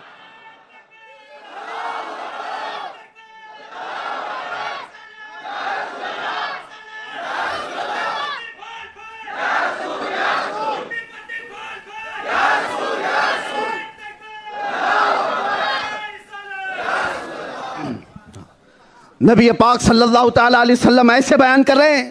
صحابہ نے پوچھا بھی تو آپ نے کیا فرمایا, رب نے بیت المقدس میری نگاہوں کے سامنے کر دیا، میں ہر چیز کو دیکھ دیکھ کر بیان کر رہا تھا۔ ارے وہ لوگوں جو دیوار پیچھے کے علم کے قائل نہیں، پیٹھ پیچھے کا علم نہیں مانتے حضور کو، وہ بیت المقدس کو بیان کر رہے ہیں۔ ذرا ناپ کے دیکھ لینا مکہ سے بیت المقدس کتنا لمبا سفر ہے، اور جب میرے آقا مکہ میں بیٹھ کر بیت المقدس کے ہر دروازے کو دیکھ سکتے ہیں تو مدینے سے ہم غریبوں کو کیسے نہیں دیکھ سکتے؟ ہم امتیوں کو کیا میرے آقا ملاحظہ نہیں کر رہے ہیں؟ میرے آقا ہر شے کو دیکھ رہے ہیں۔ اور یہی تو اعلیٰ حضرت نے کہا معراج کے سفر میں ایک بات ہے، طے ہے۔ سنو میرے عزیزو، حضور نے کیا کیا دیکھا یہ تو تفصیل ہے۔ جنت بھی دیکھا، دوزخ کے مناظر بھی دیکھے، عرش بھی دیکھا، کرسی بھی، فرشتوں کی اور نبیوں کی زیارت، ساری چیزیں ہو گئی۔ اور اس کے بعد لاسٹ جو چیز تھی سدرۃ المنتہا ایک جگہ، اور وہاں سے حضور پاک صلی اللہ تعالیٰ علیہ وسلم سے جبرائیل امین نے کیا کہا کہ ایک سر موئے برتر پرم، اگر ایک بال برابر بھی میں آگے بڑھا، فروغ تجلا بسوزد پرم، رب کی تجلی سے میرے پورے پر جل جائیں گے، ایک بال برابر بھی یہاں آگے نہیں جا سکتا۔ یا رسول اللہ اس کے بعد پھر آپ کا مقام ہے۔ حضور وہاں سے نکلے اور سواری لے کر کے نکلے، پھر ایک جگہ آئی جہاں براق کو بھی چھوڑ دیا گیا، رف ایک سواری دی گئی، وہ اور بڑی سواری ہے، سورہ رحمان میں اس کا ذکر آیا، رف ایک سواری اور جو براق سے بھی اعلیٰ، اور حضور اس پر سوار ہوئے۔ اور پھر آگے کا سفر وہ کتنا تھا وہ پتہ نہیں، رف کو بھی چھوڑ دیا گیا تھا، اس کا بھی ختم، اس کا فائنل ڈیسٹینیشن جو تھا رف کا بھی ختم۔ اس کے بعد وہ کون سی جگہ تھی؟ کون سی جگہ؟ اعلیٰ حضرت کہتے ہیں کہ خیرت کو ہے پڑے ہیں لالے، یعنی ہماری عقل کو بھی یہاں لالے پڑے ہیں۔ کیا بتائیں کدھر گئے تھے؟ پورب گئے، پچھم گئے، اتر گئے، دکھن گئے، یہ سب ڈائریکشن تو یہاں ہوتے ہیں جہاں سورج نکلتا ہے، اور جہاں گئے میرے آقا وہاں تو سورج بھی نہیں، چاند بھی نہیں، پورب بھی نہیں، پچھم بھی نہیں، اتر بھی نہیں، دکھن بھی نہیں، وہ لامکاں کا سفر کیے۔ اور اس کے بعد آواز آئی رب تعالیٰ کی طرف سے، ادن منی یا احمد، اے احمد اور قریب آ جاؤ، اور قریب آ جاؤ۔ اب جب رب تعالیٰ کی ندا آئی تو میرے آقا بڑھتے گئے، کتنا گئے؟ پھر قرآن کہتا ہے ثم دنا فتدلا، قریب ہوئے اور قریب ہوئے، قریب ہوئے اور قریب ہوئے۔ پھر آگے آیت میں رب تعالیٰ فرماتا ہے فکان قاب قوسین او ادنا، 2 تیروں سے بھی کم کا فاصلہ باقی رہ گیا تھا۔ اور کیسے دیکھا حضور نے رب تعالیٰ کو؟ کیسے دیکھا؟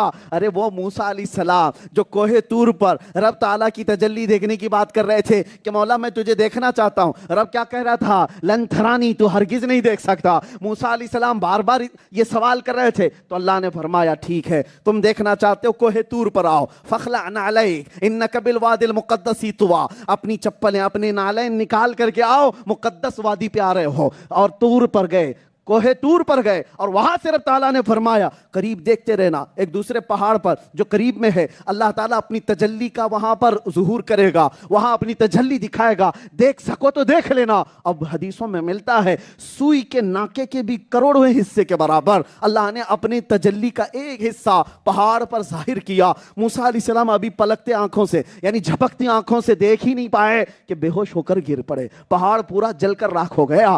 اور اتنی سی تجلی موسیٰ علیہ السلام جب آپ ہوش میں آئے تو کہا اے اللہ تجھے پاکی ہو، تجھے بلندی ہو، میں تجھ پر بنا دیکھے ایمان لاتا ہوں۔ یہ موسیٰ علیہ السلام کا ذکر تھا، لیکن ساتھ میں روایتوں میں یہ بھی ہے کہ موسیٰ علیہ السلام نے جو اس رات دیکھا تھا ہلکی سی تجلی، وہ بھی پوری آنکھوں سے نہیں، جھپکتی آنکھوں سے دیکھا تھا، لیکن آنکھیں اتنی روشن ہو گئی تھی کہ کوئی امتی موسیٰ علیہ السلام کی آنکھوں میں آنکھیں ڈال کے دیکھتا تو اندھا ہو جاتا تھا۔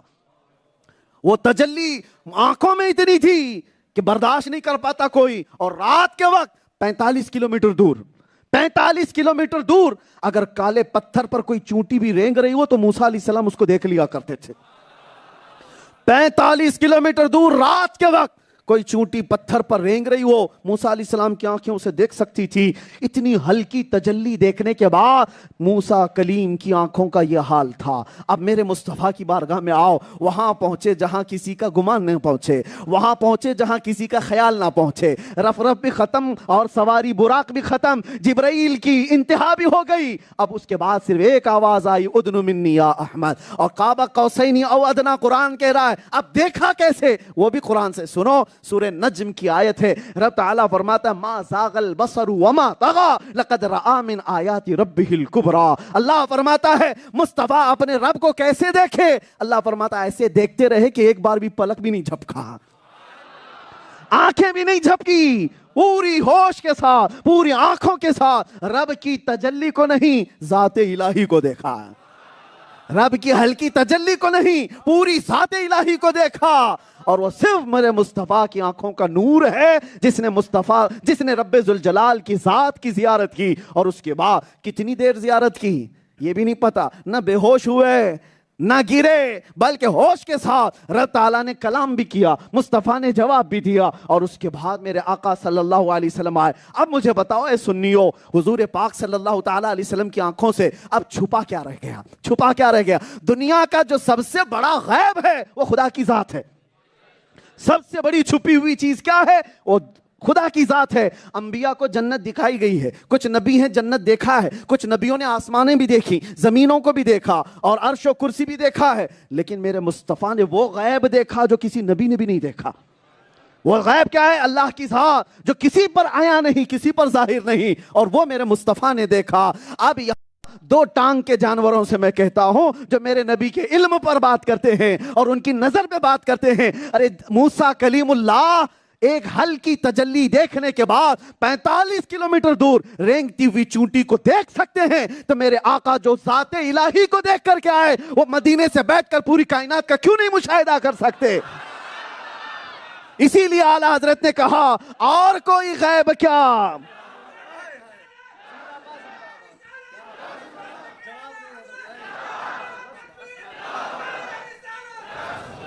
اب تو کھڑا ہونا پڑے گا. آپ لوگ نہیں, میں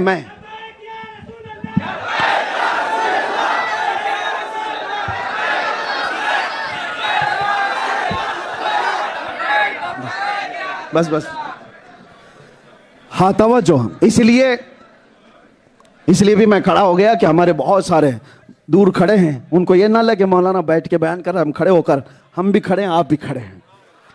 تھوڑی دیر صبر کریں, جس کو بیٹھنے کا موقع ملا وہ بیٹھے رہیں. توجہ, یہاں سے کوئی نہیں سنبھلتا, آپ بیٹھ جائیں. درود پاک پڑھیں ایک بار. اللہم صلی علی سیدنا محمد معدن الجود والکرم وآلہ واصحابہ الکرام وابنہ الکریم وبارک وسلم صلاة دائمة سرمدا ابدا. بس سنیے, رات کا پہر گزرتا جا رہا ہے, معراج کا یہ فلسفہ لوگوں کے درمیان بیان ہوتا جا رہا ہے. بات یہ تھی کہ دنیا کا سب سے بڑا غیب کیا ہے؟ وہ خدا کی ذات ہے, اللہ کی ذات ہے. اور اس معراج کی رات رب تعالیٰ نے وہ غیب بھی باقی نہیں رکھا. دنیا میں اب کوئی چیز چھپی رہی نہیں. جو سب سے بڑا غیب تھا اللہ نے حجابات ہٹا دیے اور مصطفیٰ کو اپنی ذات کا بھی مشاہدہ کرایا, اپنی ذات کی بھی زیارت کرائی. اب سب سے بڑا غیب جس رسول نے دیکھ لیا, اس کے بعد اب چھپا کیا رہ گیا؟ اب کون سی چیز باقی رہ گئی؟ اسی کو اعلیٰ حضرت امام اہل سنت کہتے ہیں اور کوئی غیب کیا تم سے نہاں ہو بھلا. نہاں کہتے چھپی ہوئی چیز کو. اور کوئی غیب کیا تم سے نہاں ہو بھلا. ارے جب نہ خدا ہی چھپا تم پہ کروڑوں درود. جب نہ خدا ہی چھپا تم پہ کروڑوں درود. یہ عقیدے کی بات ہے میرے عزیزو, عقیدے کی بات ہے. توجہ, نبی آخر الزمان سرور لا مکان مصطفیٰ کریم صلی اللہ تعالیٰ علیہ وسلم کی ذات ہوئی انتخاب, وصف ہوئے لاجواب, نام ہوا مصطفیٰ, تم پہ کروڑوں درود. یا رسول اللہ, اب ہماری تمنا کیا ہے؟ اعلیٰ حضرت اسی کو کہتے ہیں یہ وہ قدم ہیں جو عرش و کرسی سب دیکھ کر کے آ گئے. یہ وہ قدم ہے آسمانوں کو بھی رون دیا. بیت المقدس کیا ہے؟ آسمانوں کا بھی سفر کر لیا. ارے ہم مکہ جا کر کے آئیں تو لوگ ہمارا ماتھا چومتے ہیں. سفر اگر مقدس ہے تو لوگ ہمارے ماتھے کی بوسے لیتے ہیں. یہ ہے اس لیے کہ یہ جبھی وہاں پر جھک کر آئی ہے. ارے خانہ کعبہ کے قریب سجدے کر کے آئی ہے, چومنے کے قابل ہے.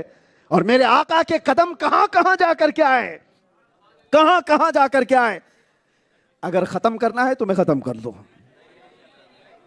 کس چیز کی ہلچل ہے؟ جہاں ہے ہمیں یہ چیز پسند نہیں ہے. ذکر مصطفیٰ ہو رہا ہے, لوگ اپنے ہمہ ہمی میں نہ رہے, جو جہاں ہے وہیں رہ جائے. توجہ, سب سے بڑا ادب یہ ہے میرے مصطفیٰ کے ذکر میں ادب باقی رہے. یہ صحابہ کی سنت ہے. آپ کو ایک بات میں بتا دوں, حضرت عبداللہ بن رواحہ, یہ بیچ میں بات آئی ہے ادب کے لیے میں بتا رہا ہوں. حضور پاک صلی اللہ تعالیٰ علیہ وسلم مسجد نبوی میں خطبہ دے رہے ہیں اور صحابہ جو اندر بیٹھے, اور جمعہ میں جو لوگ باہر سے آ رہے تھے ابھی, اس میں ایک صحابی عبداللہ بن رواحہ, میرے آقا نے یہاں منبر سے خطبہ دیتے ہوئے کہا بیٹھ جاؤ. حضور نے فرمایا, حضور نے جیسے ہی یہ فرمایا, اندر جو بیٹھے تھے یا جو کھڑے تھے ان کے لیے ہو سکتا ہے, عبداللہ بن رواحہ باہر آ رہے تھے, وہ گلی میں باہر روڈ پہ ہی بیٹھ گئے. ان کے کانوں میں نبی پاک کی آواز آئی, وہیں بیٹھ گئے. اور اس کے بعد اس طرح سے گھستے گھستے اپنے پیروں کو مسجد نبوی کی طرف آنے لگے. لوگوں نے کہا عبداللہ بن رواحہ تم یہاں کیوں بیٹھ گئے, وہ تو رسول اللہ مسجد میں کہہ رہے ہیں. عبداللہ بن رواحہ نے کہا میرے نبی کی آواز میرے کانوں میں پڑ گئی, پھر اس کے بعد مجھے عمل کرنا واجب ہو گیا. اگر میں کھڑا رہ جاتا تو کہیں غداروں میں میرا شمار نہ ہو جائے.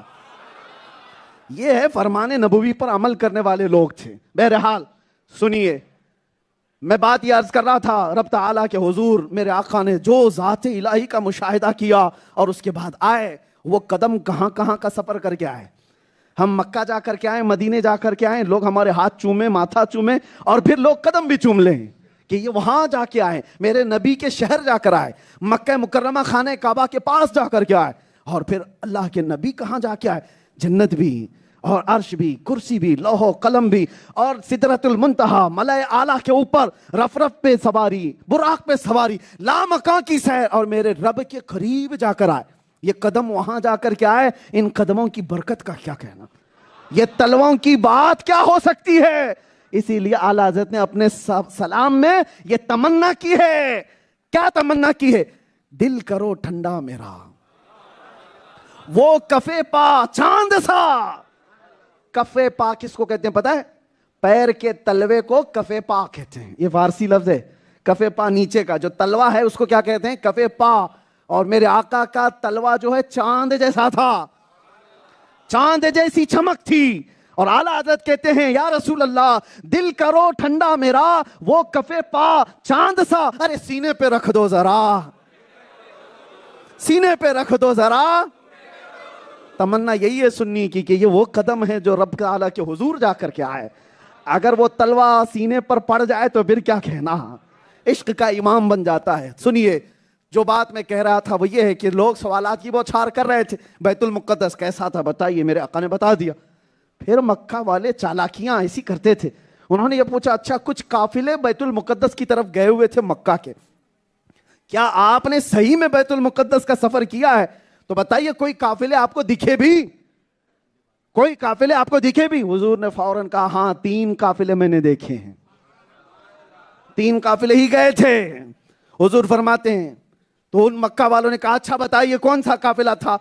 حضور فرماتے ہیں پہلا قافلہ مقام روحا پر مجھے نظر آیا, اور ان کا ایک اونٹ گم ہو گیا تھا. وہ لوگ اپنا اونٹ ڈھونڈنے کے لیے وہاں پر رکے ہوئے تھے. مجھے پیاس لگی تھی اور ان کے کوہان میں پانی تھا, میں نے پانی بھی پیا, اور اس کے بعد میں نے ایک شخص کو سلام بھی کیا. تو قافلے والوں نے بڑھ کر کے کہا کہ یہ تو محمد کی آواز ہے.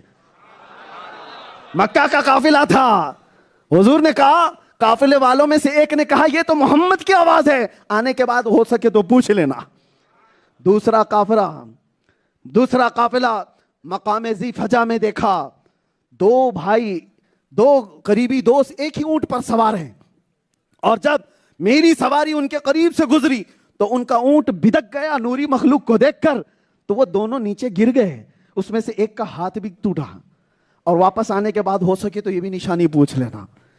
تیسرے قافلے کو بھی میرے آقا نے فرمایا میں نے اس کو مقام فلاں پر دیکھا ہے, اور ان کے سب سے آگے 2 اونٹ ہیں, اور وہ دھاری دار یعنی آدھا سفید آدھا اجلا نشان ان کے اوپر ہے, اور وہی دونوں اونٹ ان کی رہبری کرتے ہوئے آگے چل رہے ہیں.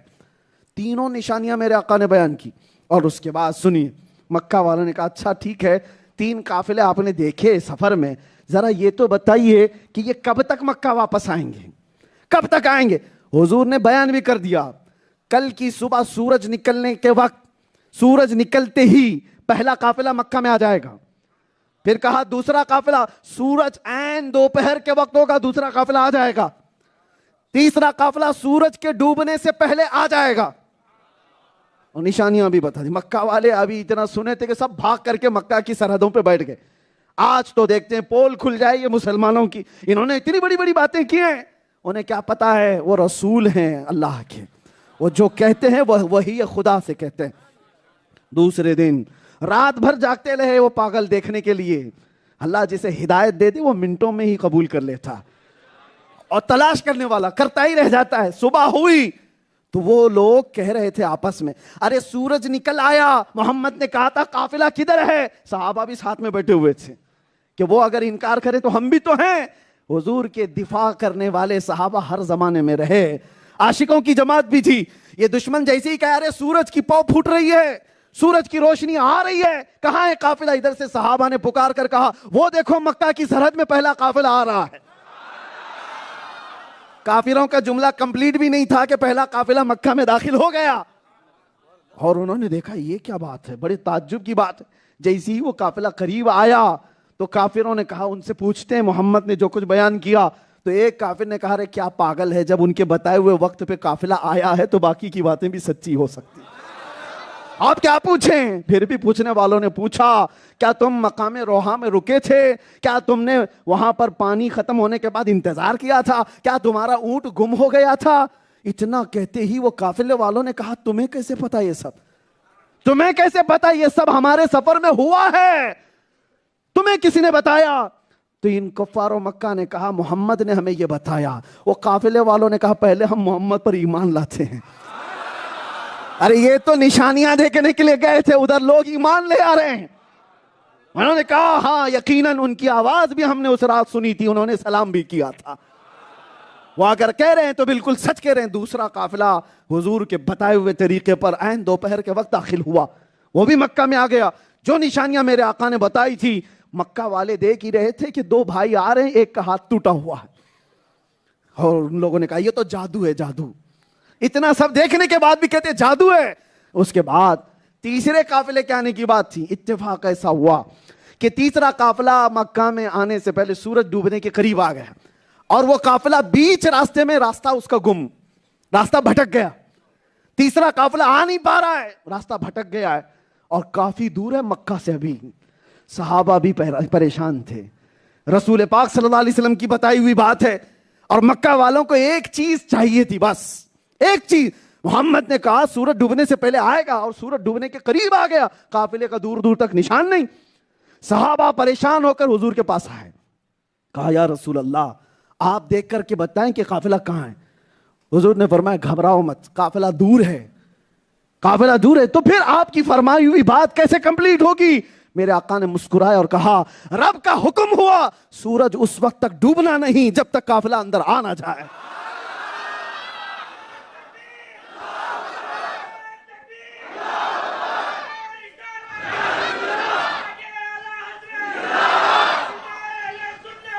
توجہ، سورج کو اللہ تعالیٰ کا حکم ہے. میرے آقا نے فرمایا سورج کو اللہ کا حکم ہے اے سورج جہاں ہے وہیں ٹھہر جا، اس وقت تک ڈوبنا نہیں جب تک یہ تیسرا قافلہ مکہ میں آ نہ جائے. میرے آقا نے فرمایا گھبرانے کی ضرورت نہیں، سورج جائے وہیں کھڑا رہے گا، نہیں ڈوبے گا. اور پتہ نہیں کتنا وقت گزر گیا، سورج ڈوبا ہی نہیں. کافی وقت کے بعد بھٹکا ہوا قافلہ جیسی ہی مکہ میں داخل ہوا سورج ڈوب گیا. اعلیٰ حضرت پھر کہتے ہیں اشارے سے چاند چیر دیا، چھپے ہوئے خور کو پھیر دیا، ارے گئے ہوئے دن کو عصر کیا، یہ تاب و تواں تمہارے لیے یا رسول اللہ، زمین و زمان تمہارے لیے، مکین و مکان تمہارے لیے، چنین و چنا تمہارے لیے، اور بنے دو جہاں. ارے یا رسول اللہ دہن میں زبان بدن میں ہے، ہم آئے یہاں اور اٹھے بھی وہاں، اٹھے بھی وہاں. لبیک یا رسول اللہ. زندگی یہ نہیں کسی کی کسی کے لیے، زندگی ہے نبی کی نبی کے لیے. نہ سمجھ مرتے ہیں زندگی کے لیے، جینا مرنا ہے سب کچھ نبی کے لیے. یہ ہے میرے عزیزوں فلسفہ معراج. جھوٹوں نے ہر چیز گڑھنے کی کوشش کی میرے آقا کی ذات پر، ان کے فرمان کو جھوٹا ثابت کرنے کے لیے. نہ اس زمانے میں کر سکے تھے، نہ آج تک کر سکیں گے. مٹ گئے مٹتے ہیں مٹ جائیں گے عادات تیرے. یا رسول اللہ، نہ مٹا ہے نہ مٹے گا کبھی، نہ مٹا ہے نہ مٹے گا کبھی. اور یاد رکھو بھونکنے والے بھونکتے رہ جائیں. ہاں، یہ ہمارے ہندوستان میں بھی فلسفہ معراج پر ایک بڑا واقعہ پیش آیا تھا. ایک گستاخ رسول عورت بیٹھ کر کے حضور پاک کے سواری پر، براق پر سوالات اٹھا رہی. بہت بڑا مسئلہ ہو گیا تھا انٹرنیشنل طریقے سے. وہ کیا سمجھ سکیں میرے مصطفیٰ کی ذات کو اور معراج کو. لوگ اپنی عقلوں سے پرکھنے کی کوشش کرتے ہیں. تمہاری عقل جتنی ہے اتنا ہی سمجھ آ سکتا ہے. جہاں تک تمہاری رسائی وہاں تک. ابھی اگر میں آپ سے پوچھوں آسمان کے اوپر کیا ہے، آپ کہیں گے اس کے اوپر کا تو پتہ نہیں. تو تمہاری عقل وہیں تک ہے جتنا دکھ رہا ہے. اور نبی پاک کی ذات وہ ہے جس کو رب نے پورے کائنات کا مالک و مختار بنایا. تم کمپیر اپنی ذات سے نہیں کر سکتے، اپنی ذات سے کمپیریزن نہ کرو. اس لیے میرے مصطفیٰ کو سمجھنے کے لیے سب سے پہلے میں نے جملہ کیا کہا؟ ابو جہل کا چشمہ نہیں، ابو بکر کا چشمہ چاہیے. میرے آقا کے معجزے سمجھنے کے لیے ابو لہب کا چشمہ نہیں، حیدر کرار کا چشمہ چاہیے. ہاں، دنیا کفار و مشرکین کے نظروں سے دیکھے گی تو نقص ڈھونڈے گی، عیب ڈھونڈے گی. اور عشق کی نگاہوں سے دیکھے تو ہر جلوہ کمال کا ہے، ہر جلوہ کمال کا ہے. میں صرف اور صرف سنیوں کو یہ بتانا چاہتا ہوں، میرے آقا کی محبت میں اتنے گم ہو جاؤ، ایسا گما دے ان کی ولا میں خدا ہمیں. ڈھونڈا کریں پر اپنی خبر کو خبر نہ ہو. اتنی بات آ جائے. حضرت ابوبکر شبلی سے کسی نے پوچھا سچی محبت کیا ہوتی ہے؟ آپ نے کہا دنیا تجھے پاگل کہنے لگ جائے، دنیا تجھے دیوانہ کہنے لگ جائے. آج ہم میں بھی وہی کہتے ہیں لوگ، اور ہمارا مجمع بھی پاگل ہوتا ہے، ہم بھی پاگل ہوتے ہیں. ہوتا ہے بہت ساری جگہوں پر. یہ اس لیے ہم پرواہ نہیں کرتے کون ہمیں کیا کہہ رہا ہے. ہمارا لمبا امامہ، ہمارا لمبا جبہ کون کیا کہہ رہا ہے، ہمیں اس سے کیا فرق. ہم جس کے لیے پہن رہے ہیں وہ دیکھ رہا ہے، بس کافی ہے. بھونکنے والوں کی طرف توجہ نہ ہو. میرے نبی پاک کے معراج کے سفر پر ہی نہیں، ہر نشانی پر لوگوں نے انگلیاں اٹھائی، ہر معجزے پر لوگوں نے انگلیاں اٹھائی. لیکن آج تک کوئی بھی اس کو ثابت نہ کر سکا. اور جارج برنارڈ شاہ ایک بہت بڑا مورخ ہے، تاریخ دان اور رائٹر ہے. انگلش میں اس کو بہت اچھا مقام دیا گیا ہے. جارج برنارڈ شاہ نے کہا میں نے دنیا کے بہت سارے ریولیوشن دیکھے، مارکس کا، لینن کا، اور بھی بہت سارے. ان کے ریولیوشن 100 سال سے زیادہ نہیں چلے، مٹ گئے. لیکن مدینے سے نکلا ہوا ایک ریولیوشن ایسا ہے، وہ محمد عربی کا ہے. زمانہ ان کا ختم ہو کر کے 14 صدیاں ہو گئے، لیکن اسلام تھمتا ہی نہیں ہے، اسلام رکتا ہی نہیں ہے. آج مارکس کی، لینن کی تعریف کرنے والے، بادشاہوں کی تعریف کرنے والے لوگ ہی نہیں ہیں. لیکن یہ کیسا سسٹم ہے پورے اسلام کا، ہر آنے والا محمد عربی کے قصیدے پڑھتا جاتا ہے. دنیا چن چن کر کے حضور کی تعریف کرنے والوں کو مارتی ہے، قتل کرتی ہے. پھر آپ نے دیکھا انگریزوں کا بھی مشن یہی تھا، جو حب مصطفیٰ پر زیادہ بات کرے اس کو کالا پانی بھیج دو، انڈمان نکوبار یا پھانسی کی سزا. اور جو حضور کی تعریف میں بات نہ کرے، تمہاری انگریزوں کی حکومت. ارے ذل الہی کہتے تھے کچھ مولانا لوگ، انگریزوں کو ذل الہی کہتے تھے. ان کو وظیفے دیے جاتے تھے، 500 پاؤنڈ برطانیہ سے آتے تھے، انگلینڈ سے. ایسے بہت سارے مولوی تھے، وہ خطرہ نہیں تھے. ان کو حکومتوں سے حصے دیے جاتے تھے. مولانا فضل حق خیر آبادی پوری زندگی ان کی جیل میں. کفایت علی کافی، ان کو مراد آباد کے چوراہے پر پھانسی پر لٹکایا گیا. یہ سارے عاشقوں کو ہر زمانے میں چن چن کے مارا جاتا ہے، قتل کیا جاتا ہے. جو نبی کے قصیدے زیادہ پڑھتا ہے اس کو مارا جائے گا. ہمیں پتا ہے ہمارا بھی انجام کیا ہوگا، لیکن خوف نہیں، ڈر نہیں، اس لیے کہ ہم نے تاریخ دیکھی ہے. مراد آباد کے کفایت علی کافی کو انگریزوں نے پھانسی پہ چڑھایا تھا. کیوں؟ یہ ہر بار نعت رسول سے لوگوں کو محو کر دیتا، یہ لوگوں کو پاگل دیوانہ بناتا ہے. محمد عربی کی محبت کا پھانسی پر چڑھایا تھا.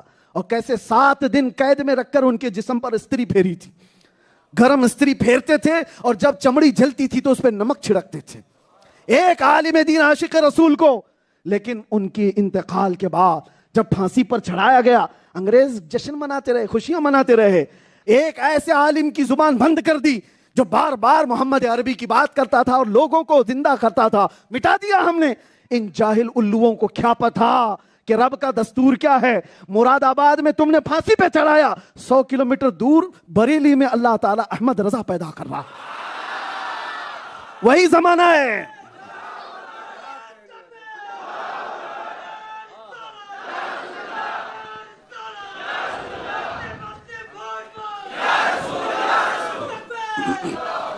توجہ، تم مٹانے پر آؤ، ایک چراغ گل کرو گے، میرا رب 100 چراغ روشن کرتا۔ یہ اسلام کا سسٹم ہی یہ ہے۔ آپ بھی نہ گھبراؤ اور نہ ڈرو، ہم نے تاریخ دیکھی ہے۔ اور آخری جملہ میں یہ کہہ کر کے جاتا ہوں، یہ ایک سلمان تمہارے سامنے کھڑا ہے، لوگ اس کی فکر نہ کریں۔ یہ آواز کسی دن بند ہوئی تو ایسا نہیں کہ نظام رکنے والا ہے، یہ نظام کبھی نہیں رکا، اس کو قیامت تک روشن رہنا ہے۔ ایک مرے گا، رب تبارک و تعالیٰ ہر گھر میں سلمان پیدا کرے گا، مجھ سے بہتر پیدا کرے گا، مجھ سے بڑے پیدا کرے گا، اور وہ پورے دین اسلام کو اسی طرح بیان کرتے رہیں گے قیامت تک، اور ہر بچے کے اندر عشق رسول جگاتے رہیں گے۔ اسی لیے اعلیٰ حضرت کہتے رہے گا یوں ہی ان کا، رہے گا یوں ہی ان کا چرچا رہے گا، پڑے خاک ہو جائیں جل جانے والے، دم میں جب تک دم ہے ذکر ان کا، خاک ہو جائیں عدو جل کر مگر ہم تو رضا، دم میں جب تک دم ہے ذکر ان کا، زور سے بولو، دم میں جب تک دم ہے ذکر ان کا، دم میں جب تک دم ہے ذکر ان کا۔ اس لیے کہ آئرے غیرے نتھو کھیرے کہ ہم نہیں کھاتے، کسی کے طلبے نہیں چاہتے، جس کا کھاتے ہیں اس کا گاتے ہیں، کون دیتا ہے دینے کو منہ چاہیے، دینے والا ہے سچا، لبیک یا رسول اللہ۔ وآخر دعوانا ان الحمدللہ رب العالمین۔ سلام کے لیے کھڑے ہو جائیں۔